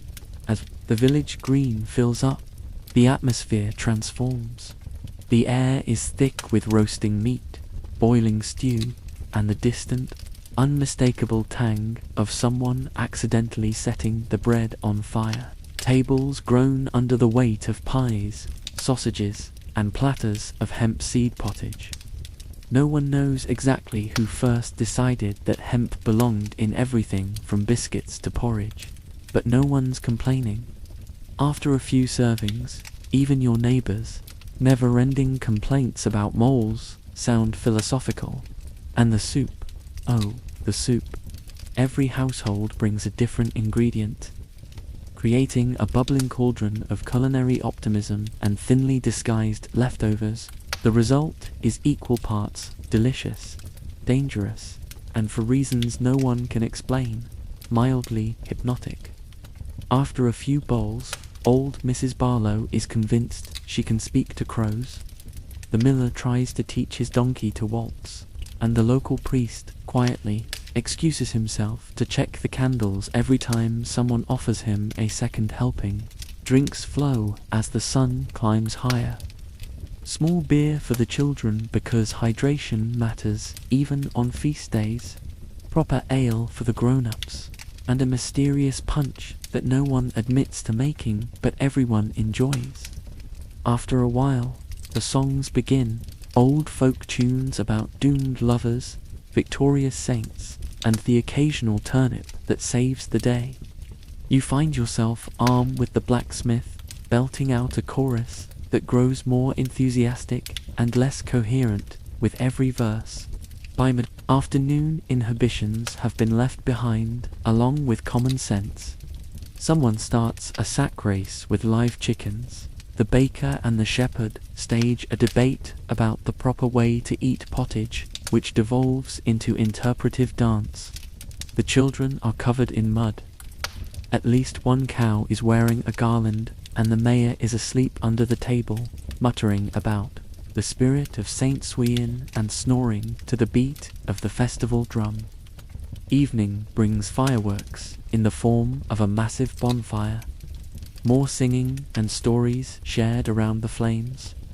The line between feast and fever dream blurs as laughter rises, and even the grumpiest villagers are swept up in the joy. Yes, there's something odd about the soup. And yes, your head will ache tomorrow, but for tonight, you're not just surviving. You're part of a riotous, ridiculous, utterly unforgettable celebration. As the stars come out, you stumble home with a full belly, a lighter heart, and an inkling that perhaps there really was something magical in that soup. Tomorrow there will be stories about the singing geese, the talking crows, and the inexplicable urge to hug every tree in sight. But tonight, as you drift off to sleep, you're grateful for feast days, and the wonderful, wobbly, hempless chaos they bring to medieval life. You're caught with a bag of suspicious herbs. Is it medicine, or the reason you'll be lectured by the priest for 3 hours? The line between legal and illegal substances is thinner than your neighbor's porridge. Let's face it, if you've ever wondered How war on drugs would play out in a world where most people can't read. Congratulations, you're living it. The medieval approach to drug laws is part guesswork, part superstition, and entirely up to whoever is in charge of the town on any given week. You might be carrying a perfectly legitimate headache remedy, or you might be accused of conspiring with witches, depending entirely on the weather and how recently the constable had a good meal. The average villager relies on herbs for everything: sleep, pain, heartbreak, and that strange rash that refuses to leave. Folk healers mix up potions from mugwort, poppy, hemp, and anything else that doesn't run away fast enough. Some are harmless. Others are a one-way ticket to a conversation with St. Peter. But what's legal? That depends. If you're caught with poppy syrup, it's a cure for sleeplessness, unless someone decides it's an instrument of moral decay. If you have hemp seeds, they're food, unless you add too many leaves and the village reeve's nephew starts seeing double at the maple dance. The church, unsurprisingly, is very interested in what goes into your body. Some monks are enthusiastic herbalists, filling their gardens with plants to cure every ailment, and then writing down the recipes in Latin so nobody else can understand them. Other clergymen see the devil's handiwork in every dried root. If you're unlucky, you'll be summoned to the church porch, where Father Bernard will hold up your stash and lecture you on the dangers of foul temptation. The 3-hour version includes a musical interlude by the choir and ends with a warning that God knows what you did with that mugwort. Local laws are even less reliable. One year, the Lord decides that henbane is forbidden because his wife started talking to imaginary hedgehogs. The next year, the village healer uses it to cure the Lord's headaches, and it's back in fashion. Opium, sometimes celebrated as a miracle for pain, sometimes lumped together with the kind of foreign sorcery that makes local magistrates nervous. Occasionally, someone remembers to check the king's proclamations, but by the time the news arrives, everyone's already moved on to the next hot herb. Then there's the town gossip. If your neighbor is jealous of your garden, suddenly your rosemary bush is unnaturally large and you're a suspect. If the mayor's mother-in-law is feeling generous, that same bush is evidence of God's green mercy. The line is so blurry that it's best to keep your potions in a jar labeled lentil soup and pray nobody ever asks for a taste. Witchcraft accusations are a constant threat. Being caught with a bundle of herbs is sometimes all it takes for someone to point and whisper, "She's got the devil's parsley." Before you know it, you're sitting in the town square while the wise woman testifies that yes, you did once mix hemp and poppy, but only to help the blacksmith's wife sleep through her husband's snoring. And let's not forget the nobles. What's illegal for peasants is a health regimen for the rich. The Lord's wife can have a chest full of poppy syrup, imported sleeping stones, and a bottle labeled Midnight Courage without a second glance. You, meanwhile, get cited for growing too much fennel. Ultimately, the only real law is don't get caught. Or, if you do, make sure you have a very convincing explanation and maybe a spare pie for the constable. Whether your herbs are medicine or mischief, survival in medieval times means navigating the ever-shifting landscape of law, rumor, and religious panic. So if you find yourself in trouble, just remember, keep your head down, your herbs hidden, and never ever share your secret recipe with the choir boys. You're suffering from medieval withdrawal, and the local priest is convinced you're possessed. Someone brings out holy water, someone else brings more beer. This is medieval medicine at its finest, caught somewhere between the world of science and the realm of maybe the devil did it. Let's say you've run out of your nightly dose of poppy syrup or your last pinch of hemp. Suddenly, you're sweating, shivering, and muttering about the color of the walls. To the modern mind, these are classic symptoms of withdrawal. To your neighbors, you've either got a case of the wind or you're hiding a small demon under your hat. The priest arrives armed with holy water and a determination that could curdle fresh milk. He listens to your woes, notes your twitchy behavior and haunted eyes, and immediately skips over illness in favor of possession. He sprinkles holy water, prays loudly, and recommends a long confession, preferably one that covers every bad decision since you're Christosigning his theory.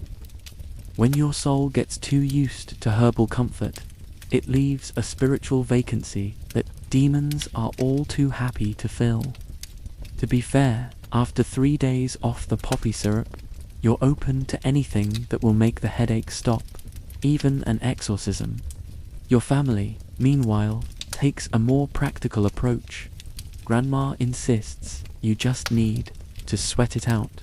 She plops you in front of the fire, wraps you in 3 blankets, and brews a tea so bitter you suspect it's just hot pond water. She means well, but after your second cup, you're seeing spots and pondering the meaning of rock bottom while a chicken tries to nest in your lap. The neighbors hear the commotion and come running. Someone brings fresh beer because, in medieval logic, if you're shaking, you must be thirsty. Someone else offers a mug of courage, wine laced with a little leftover poppy, just in case this is more medical than supernatural. Before long, you're the center of a community crisis, a cross between a medieval intervention and a very poorly organized bake sale. Superstition is everywhere. Withdrawal shakes, that's elf shop. Strange dreams must be the work of fairies, or perhaps you offended the Ville's guardian saint by refusing seconds at last Sunday's feast. In the Middle Ages, there's a folk explanation for everything. The only real cure for addiction is time, a supportive family, and not letting the priest find out about your stash of emergency mandra under the mattress. But addiction is not just a peasant's problem. The local lord's sister is quietly hooked on soothing wine, and half the clergy depend on holy syrup to make it through midnight prayers. They hide it better, but everyone knows. Still, when withdrawal comes calling, the symptoms are always the same. Nerves, sweats, an unshakable feeling that something is missing, and a deep philosophical need for just one more cup of literally anything. The priest, of course, wants a miracle. He'll perform blessings, chant psalms, and if all else fails, recommend a pilgrimage to the nearest shrine. But most villagers know the truth. There are no easy cures, just a lot of waiting, sweating, and creative herbal teas.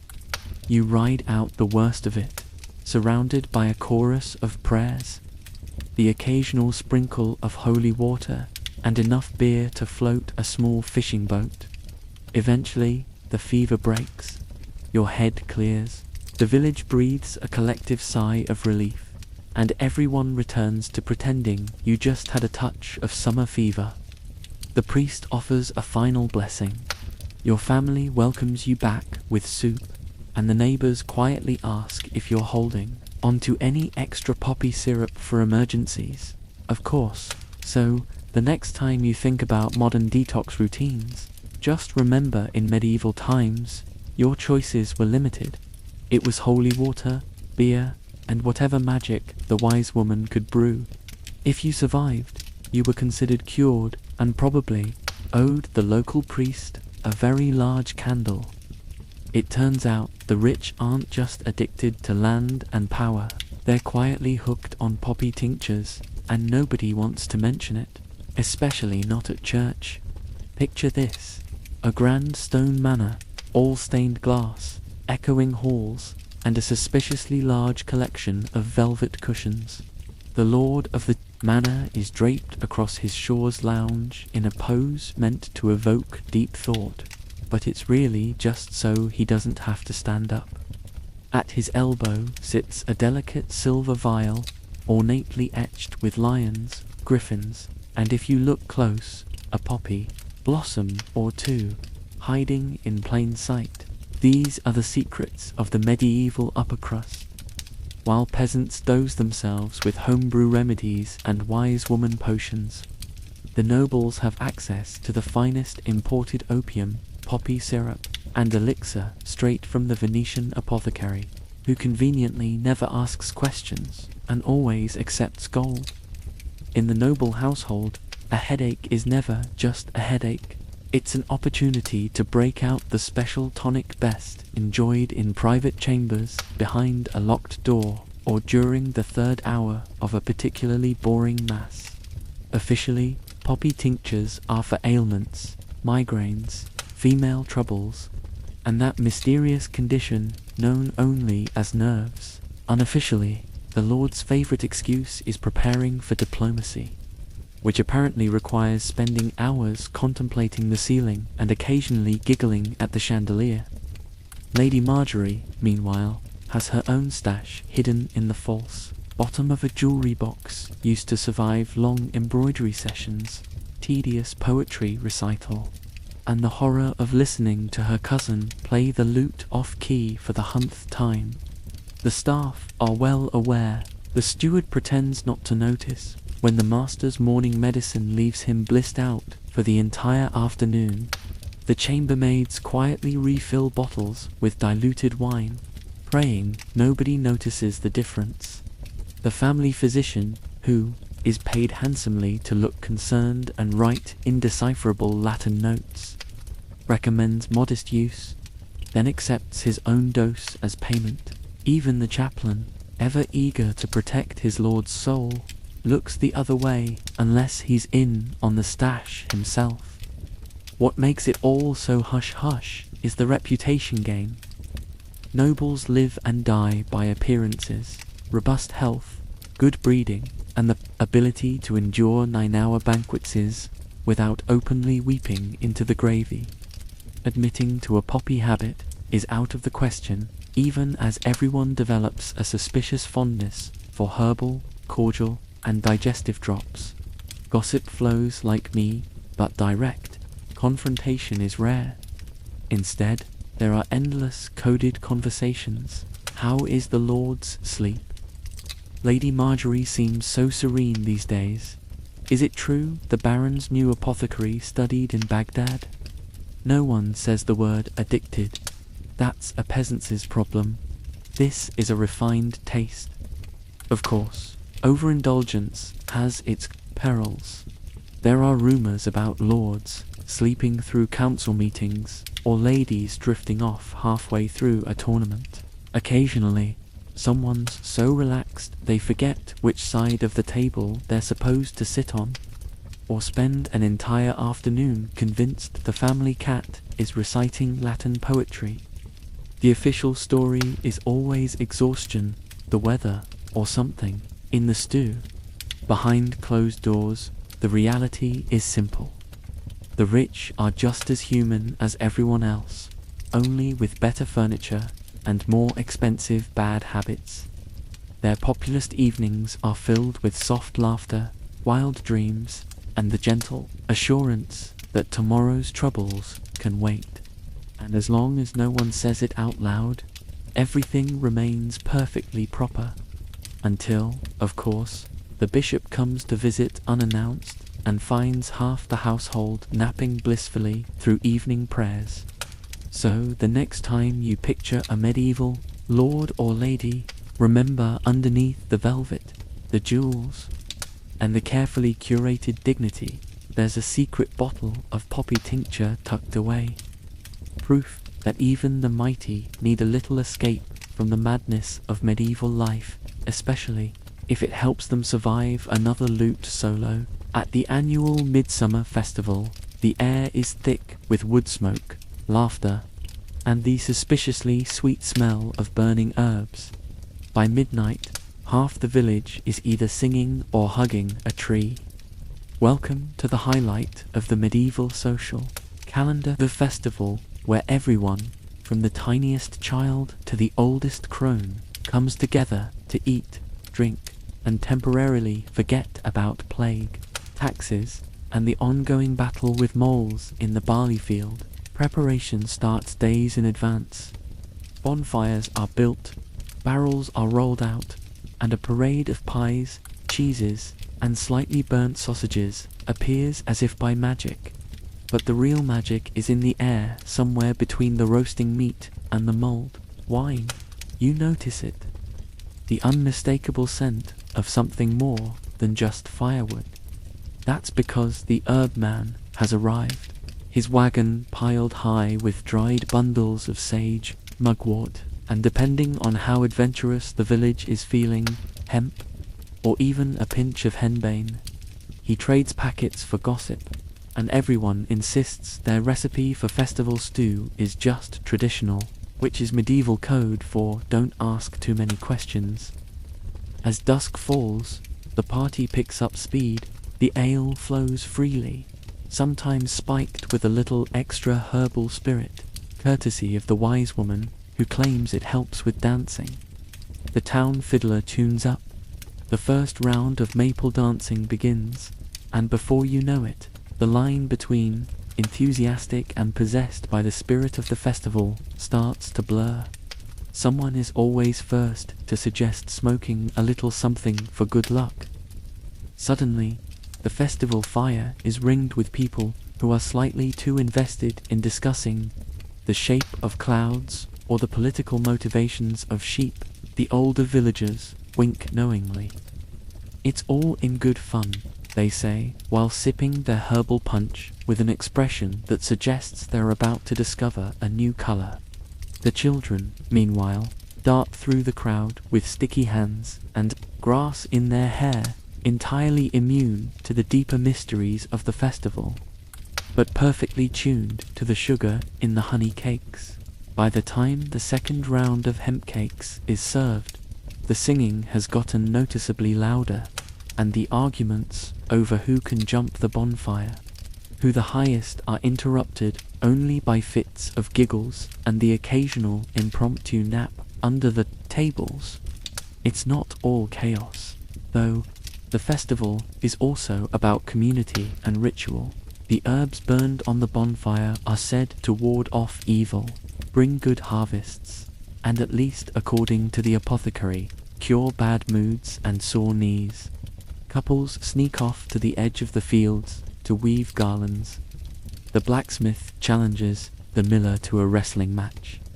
Loser has to clean the pigsty, and the priest gives his annual speech on moderation, which nobody hears because everyone's too busy howling at the moon. By midnight, you can't tell if the world is spinning from the dancing or the herbs. Someone is serenading the well.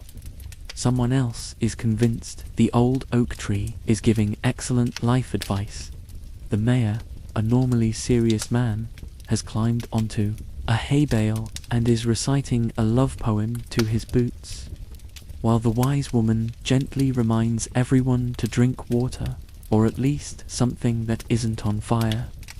As the embers glow and the laughter fades, people begin to stumble home, wrapped in borrowed cloaks and the last lingering warmth of the herbal haze. The village green is littered with wildflower crowns, empty mugs, and the odd sleeping reveler dreaming contentedly of flying cows.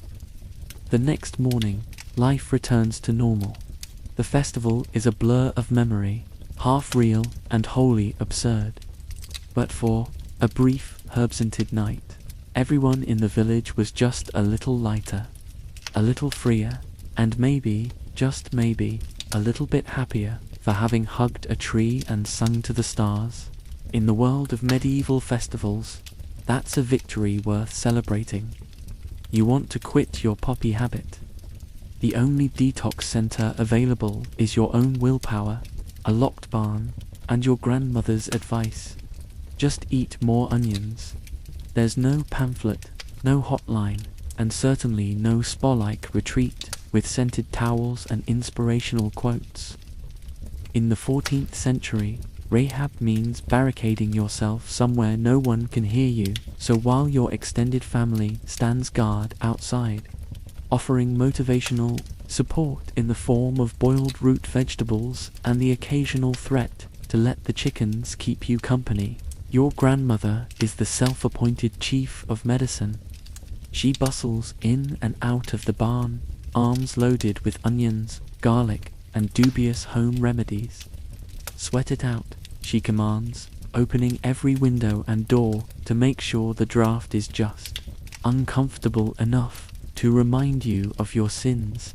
She brings endless onion broth, convinced that a good, hearty vegetable can cure anything: melancholy, heartbreak, possession, or a mild addiction to medieval narcotics.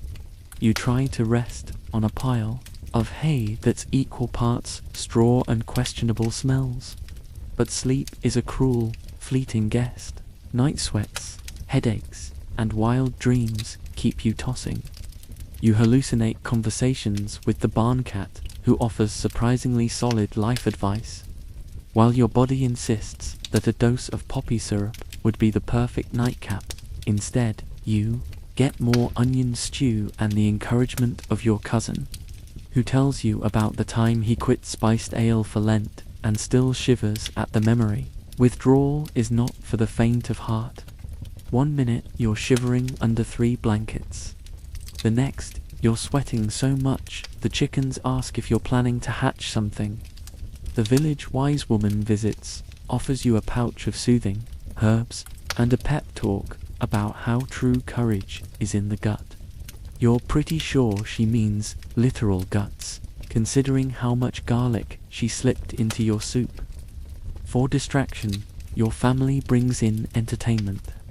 Your uncle tries to juggle turnips badly.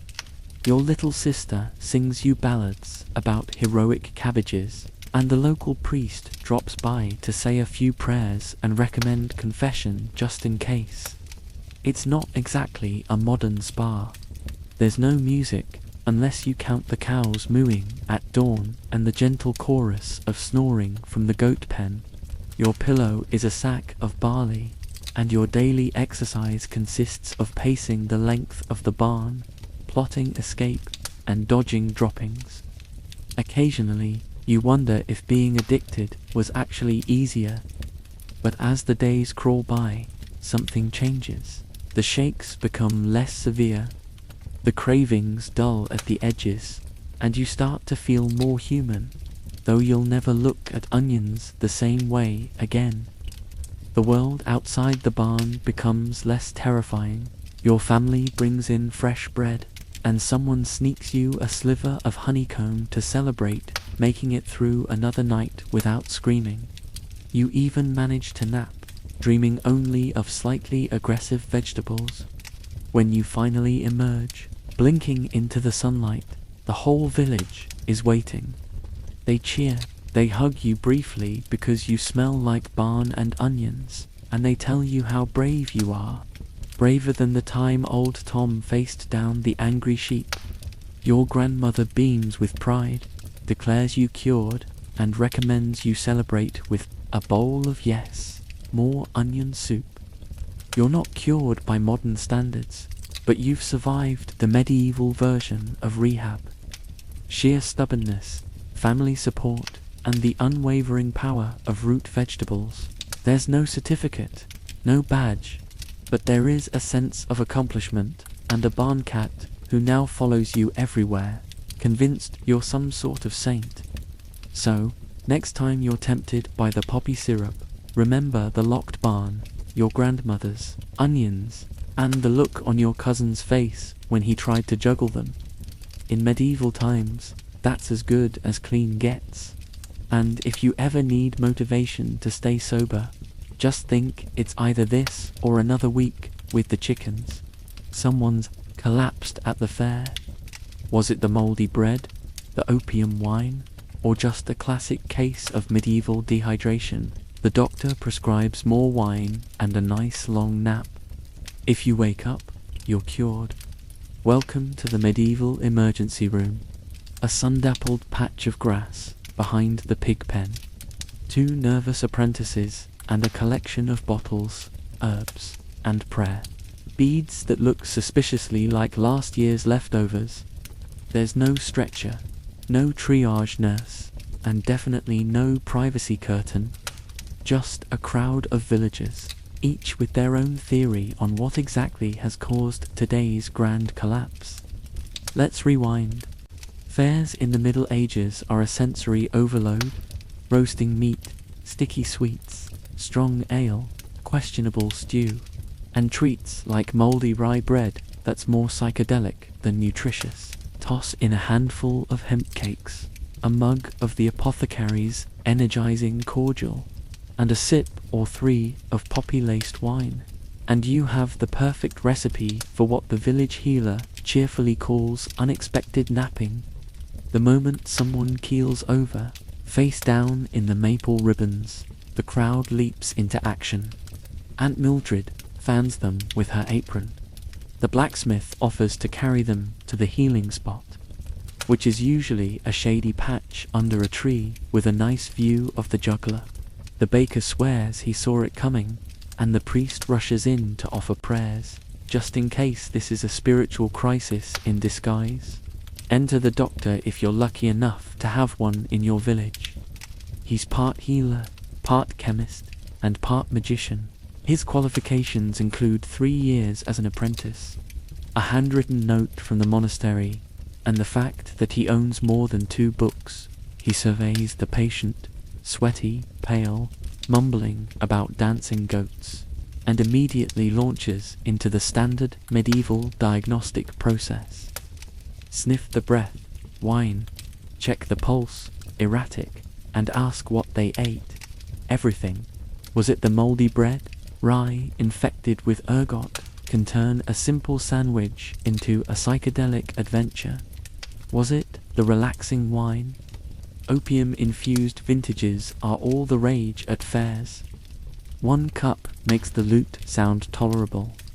2 cups and you're negotiating trade deals with invisible saints. Maybe it was just dehydration. That classic medieval health crisis. Hours in the sun, too much dancing, not enough safe water. Whatever the cause, the cure is always the same. Let them sleep it off. The doctor hands over a mug of weak wine, safer than water, and believed to restore balance to the humours. Sometimes he mixes in a drop of something herbal, just to impress the onlookers. The village-wise woman brings a cold cloth for the forehead and mutters an incantation just in case the fairies are involved. Everyone gathers round, sharing stories of the time my cousin fainted and dreamed he was a goose, or that day the blacksmith forgot his own name for an hour. Medical observation consists of waiting to see if you wake up. If you do, congratulations, you're cured. If you don't, it's time for a priest and a new round of gossip about the dangers of fair food. The phrase emergency medicine means hoping the patient is lucky, tough, and not allergic to medieval medical experiments. You might be prescribed more wine, a broth that tastes like boiled socks, or a gentle slap on the cheek to restore the spirit. Eventually, you blink awake, staring up at a ring of concerned faces, a priest still praying, and the juggler taking bets on whether you'll try the apple pie next. Someone hands you a chunk of bread, fresh this time, and the healer advises less of the wine and more of the water, which everyone ignores until next year's fair. In medieval times, surviving a festival emergency is a matter of luck, community care, and a willingness to nap anywhere. There are no medical charts, but there are plenty of stories.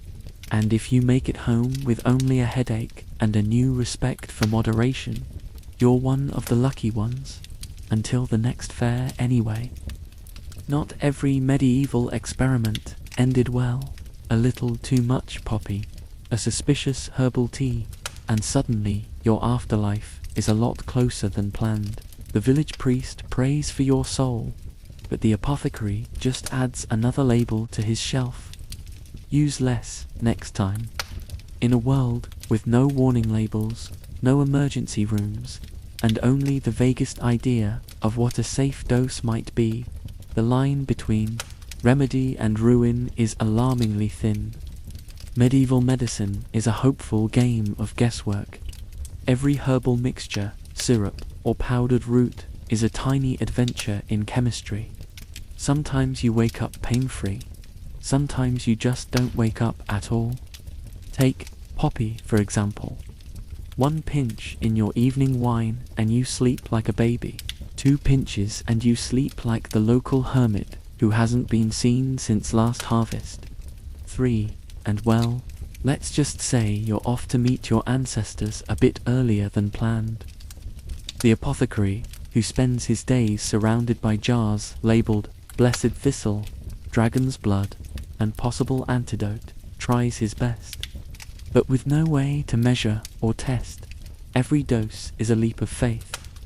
Yours. It doesn't help that medieval patients are eager for relief. Aching joints, chronic insomnia, persistent melancholia, also known as life in general.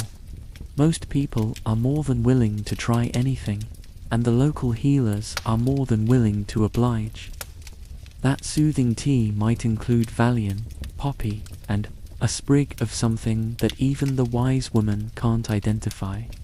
It might cure your headache or send you straight to a very peaceful sleep, one you don't come back from. There are, of course, warning signs. The healer's special elixir is supposed to make you drowsy, not cameo mouse, but medieval logic isn't much for caution.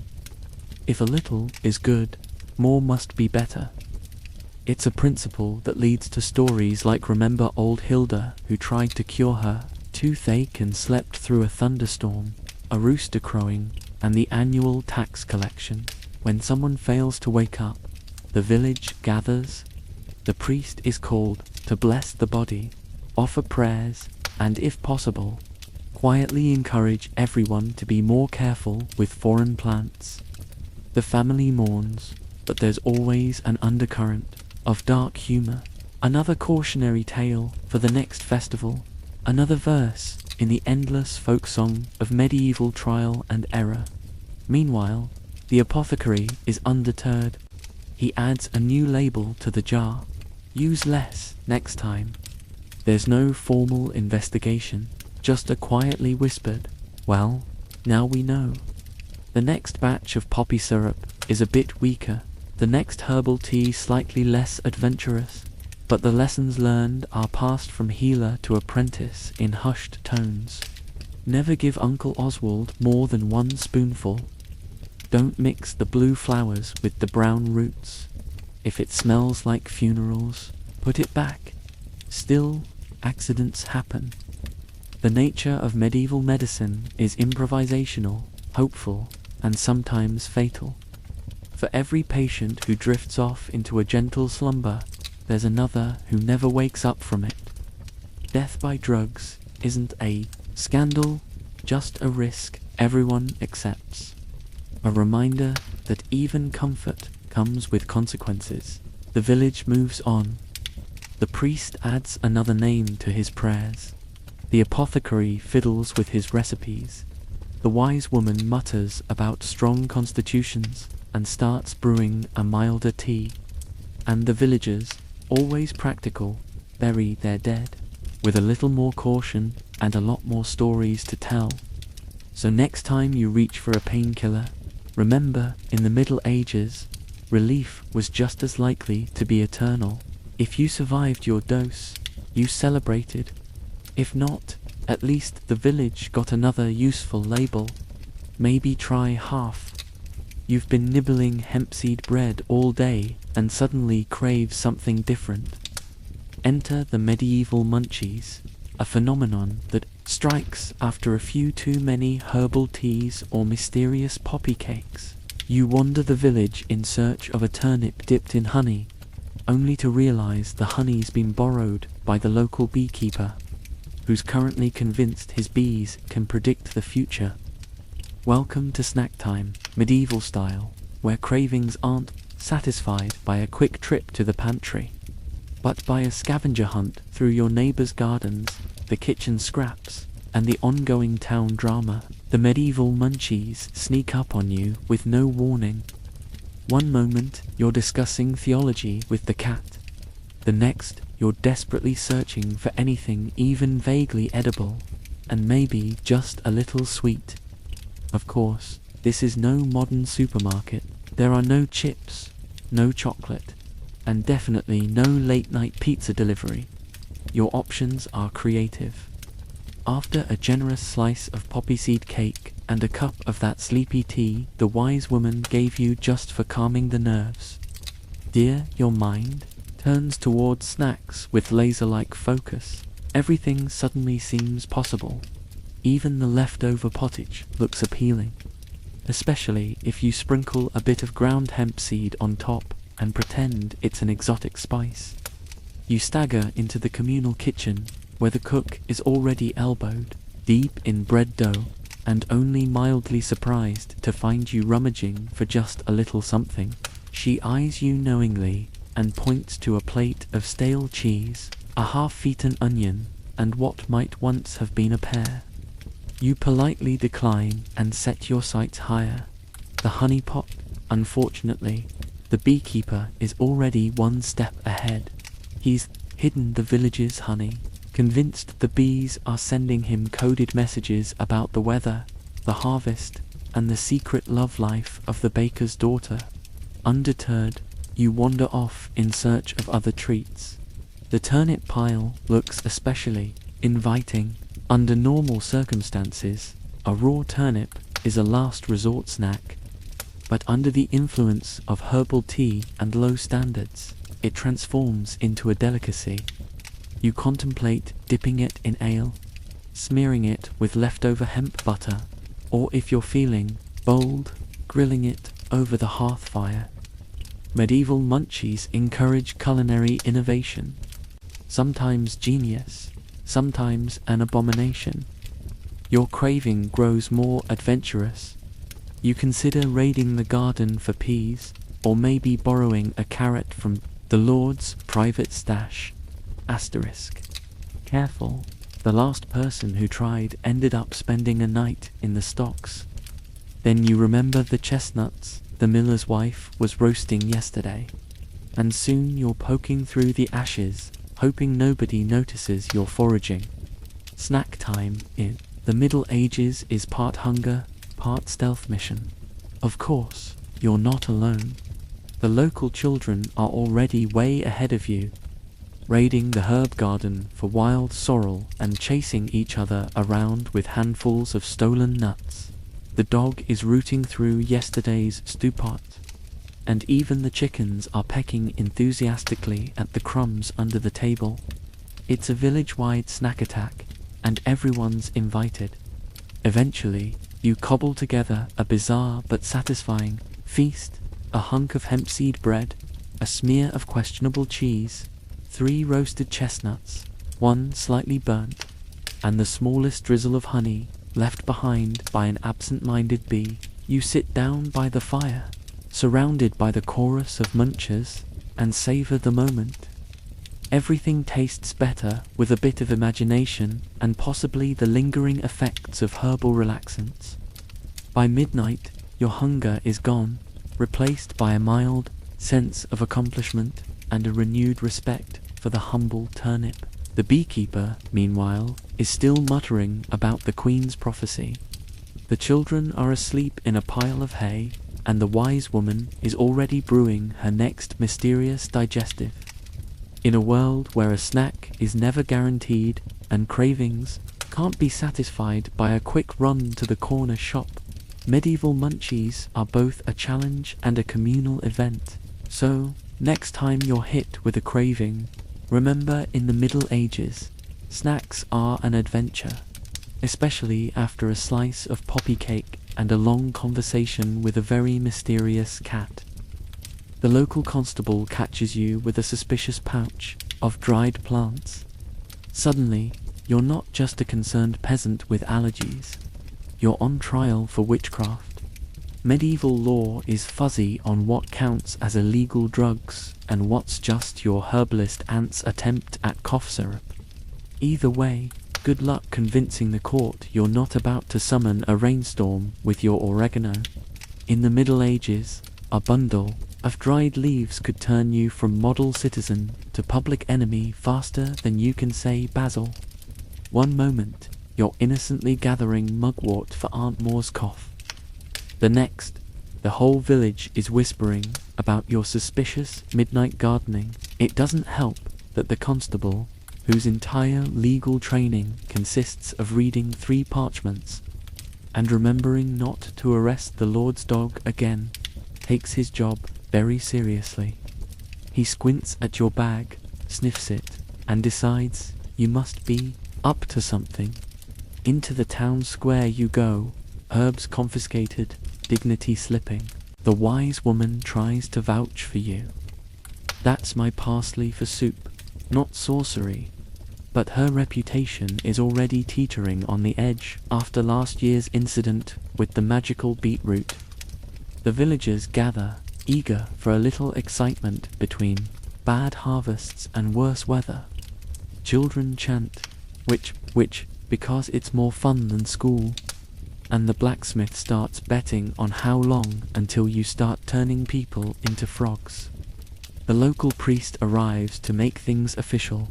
He gives you a stern look, then launches into a sermon on the dangers of unholy knowledge, which in his mind includes Latin, mathematics, and anything that grows in the shade. He points to your dried sage and poppy pods as evidence, muttering about foreign temptations and the peril of letting peasants dabble in wizardry. The parish record keeper is already prepping a new entry. Wednesday, herb panic, public hysteria, goose absconded. Your defense is less legal argument and more panicked improvisation. You try to explain that it's just for cough syrup, or maybe a nice tea to help with your back pain. But every explanation sounds more suspicious.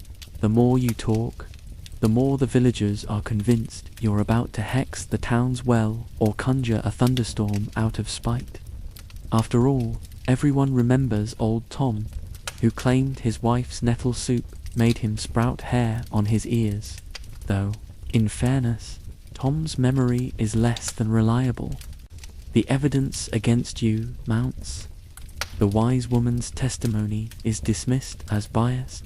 The children claim they saw you talking to a frog, which is mostly true, but only because the frog hopped onto your shoe.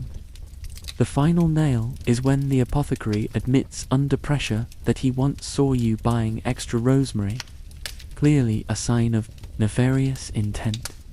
If you're lucky, the sentence is mild, a fine, a stern warning, and maybe a public humiliation involving turnips. If you're not, you'll spend a night in the stocks, subjected to cabbage throwing and the dubious company of the town drunk, who offers unsolicited advice on herb etiquette. The wise woman slips you a real cure for your headache, hidden in a hollowed-out loaf of bread, of course. Eventually, the commotion dies down. Someone else is caught summoning rain by washing their feet, or the mayor's cow eats a batch of questionable mushrooms, and the attention shifts. You retrieve your herbs, a little wilted but intact, and vow to store them somewhere safer. Maybe with the baker, who everyone knows is above suspicion because his pies are heavenly. So in the end, you survive your brush with medieval justice, a little wiser, a lot more cautious, and secretly proud that for a brief moment, you had the whole village convinced you could turn oregano into rain. In medieval times, that's the true magic, escaping with your herbs, your reputation mostly intact, and a brand new story to tell at the next feast. The knight next to you is moaning again. Luckily, the field surgeon has a trusty bag of poppy syrup, cannabis picuses, and a flask of liquid courage. If you're lucky, he administers them in that order. If you're unlucky, he mixes them all together and calls it a miracle cure. The pain fades. So does your memory of the last 2 days. Welcome to the front lines of medieval medicine, where battlefields are muddy, the air smells of sweat and despair, and you're one bad decision away from discovering just how creative a surgeon can get with whatever's in his bag. You're lying on a makeshift stretcher, possibly just a door someone borrowed from a ruined hut, staring up at the sky and pondering if hospital corners are named for the graveyard on the hill. The battlefield surgeon arrives, more out of breath than you'd like, his hands stained with everything but actual hygiene. He's equal parts doctor, blacksmith, and very stressed bartender. His medical kit is a wild assortment: a saw, a rusty pair of forceps, 3 bandages, a good luck charm, and a collection of bottles with faded labels.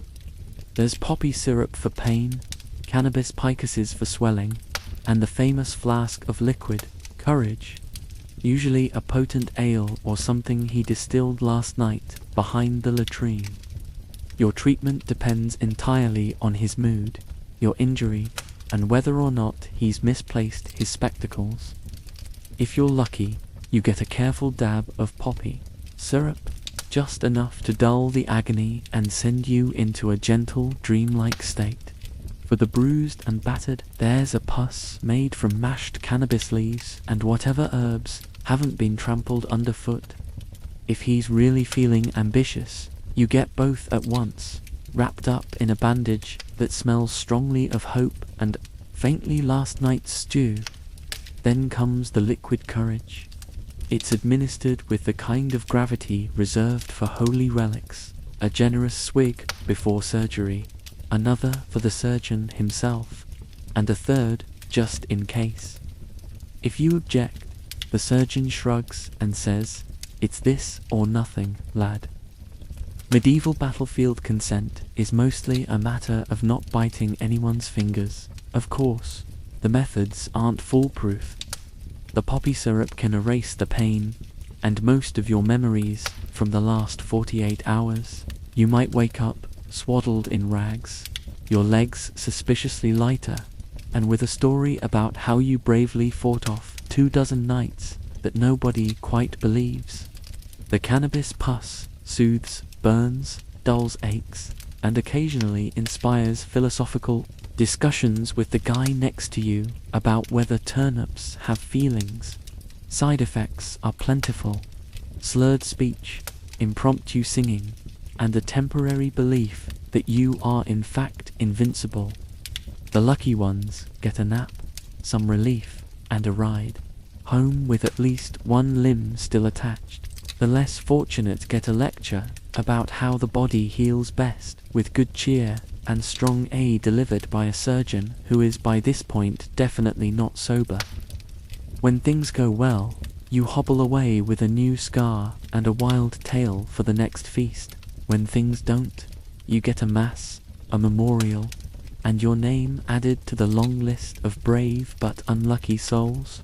Either way, the field surgeon adds another notch to his belt and another recipe to his growing collection of miracle cures. If anyone asks, he'll claim success 90% of the time. Just don't ask about the other 10. In the end, you realize that battlefield medicine is a blend of luck, courage, and whatever herbal concoction the surgeon hasn't finished himself. If you wake up, celebrate. If not, well, at least you won't remember the pain or the taste of the miracle cure. And that, in the world of medieval warfare, is about as good as medicine gets. Your head is pounding, your vision's blurry, and a chicken is staring at you with concern. Fortunately, the village wise woman has a remedy: a hearty cup of the very same wine, spiked with yesterday's leftover poppy syrup and a sprig of rosemary. It's the original hair of the dog, except the dog is actually chewing on your shoe.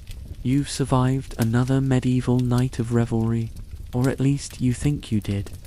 The evidence is everywhere.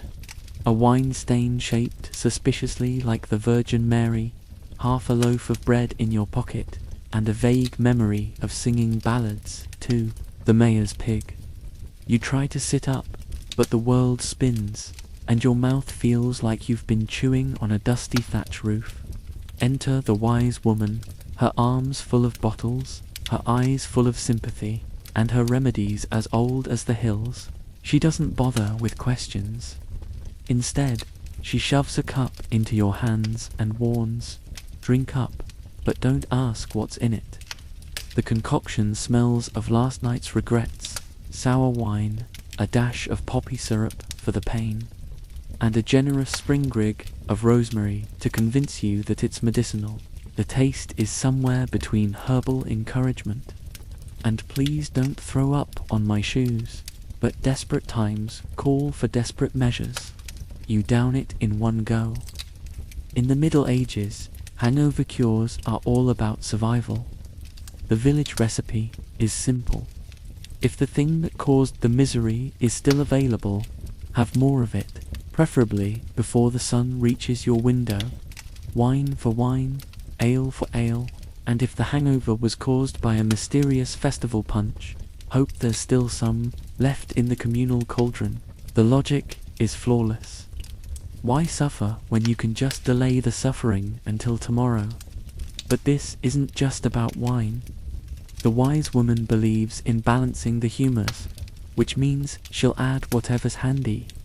Honey if you're lucky, turnip juice if you're not, a sprinkle of poppy to take the edge off, and the ever-present hint of something she calls herbal joy. It's definitely just time.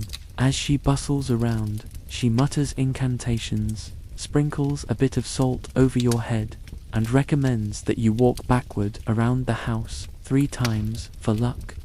You try, trip over the dog, and end up back where you started, headache intact, dignity further reduced. The village has its own traditions for hangover recovery. Some swear by greasy bacon fried over an open fire and served with a chunk of stale bread. Others recommend dunking your head in the horse trough. Refreshes the spirits and keeps the lice confused. The blacksmith claims the only cure is sweated out, usually while shoeing horses, which explains why he's always so cranky the morning after a feast. There's also communal suffering. Hangovers are a group activity. The church is full of groaning parishioners. The baker's queue is unusually slow, and the children tiptoe through the village, terrified of waking the adults. The priest, ever practicable, adds an extra 10 minutes to morning prayers for those who need forgiveness and hydration. By midday, your headache has dulled, your stomach has settled, and the world is only spinning a little. The wise woman drops by one last time, bearing a cup of weak ale and a reassuring pat on the shoulder. She winks and says, "Remember, moderation next time." You nod, knowing full well that by the next feast, you'll have forgotten every promise and be right back where you started, except hopefully with your shoes still on your feet. In the medieval world, hangover cures aren't about science. They're about community, tradition, and the unshakable belief that if you just keep drinking, eventually the pain will give up and go away. It never does, but that's beside the point. As you drift back to sleep, the chickens still watching over you, you're reminded that survival isn't just about getting through the night. It's about finding the courage to face tomorrow's headache with a cup of yesterday's wine and a smile. So tonight, as you drift off in your clean sheets, far from the drafty halls of medieval inns and the questionable charms of herbal medicine, maybe take a moment to marvel at how far we've come. Your mattress doesn't contain straw. Your headache isn't treated with opium mixed into wine by a sleep-deprived monk. And the only poppy seeds you have to worry about are stuck in your teeth from breakfast. That's progress. Think about the resilience of people back then, living day by day through feasts, famines, plagues, and parties, all while chasing the next big miracle cure, or just a decent night's sleep. They made it through cold winters, rough mornings, and the kind of hangovers that would end most modern friendships. They tried every remedy and herb, hoping to find peace, relief, or at least a really good story to tell at the next village festival. Maybe it's a little funny, but it's also a testament to how stubborn, creative, and let's face it, delightfully reckless people have always been. History is full of big risks, small comforts, and the kind of just try it and see what happens energy. That gets you either a breakthrough or occasionally a visit from the local priest with some holy water. So, as you settle into the quiet and let the day slip away, remember that you are the descendant of survivors, people who made it through bad wine, worse medicine, and the world's original group hangover. Be grateful for your fan, your pillow, your pharmacy, and the fact that no one is about to slip henbane into your midnight snack. Thanks for spending your evening here. Like, subscribe, and drop a comment if you made it all the way to the end. Just don't tell me what herbs you're sipping tonight. Sleep well, dream easy, and may your only midnight visions be the soothing, mildly absurd kind. Good night.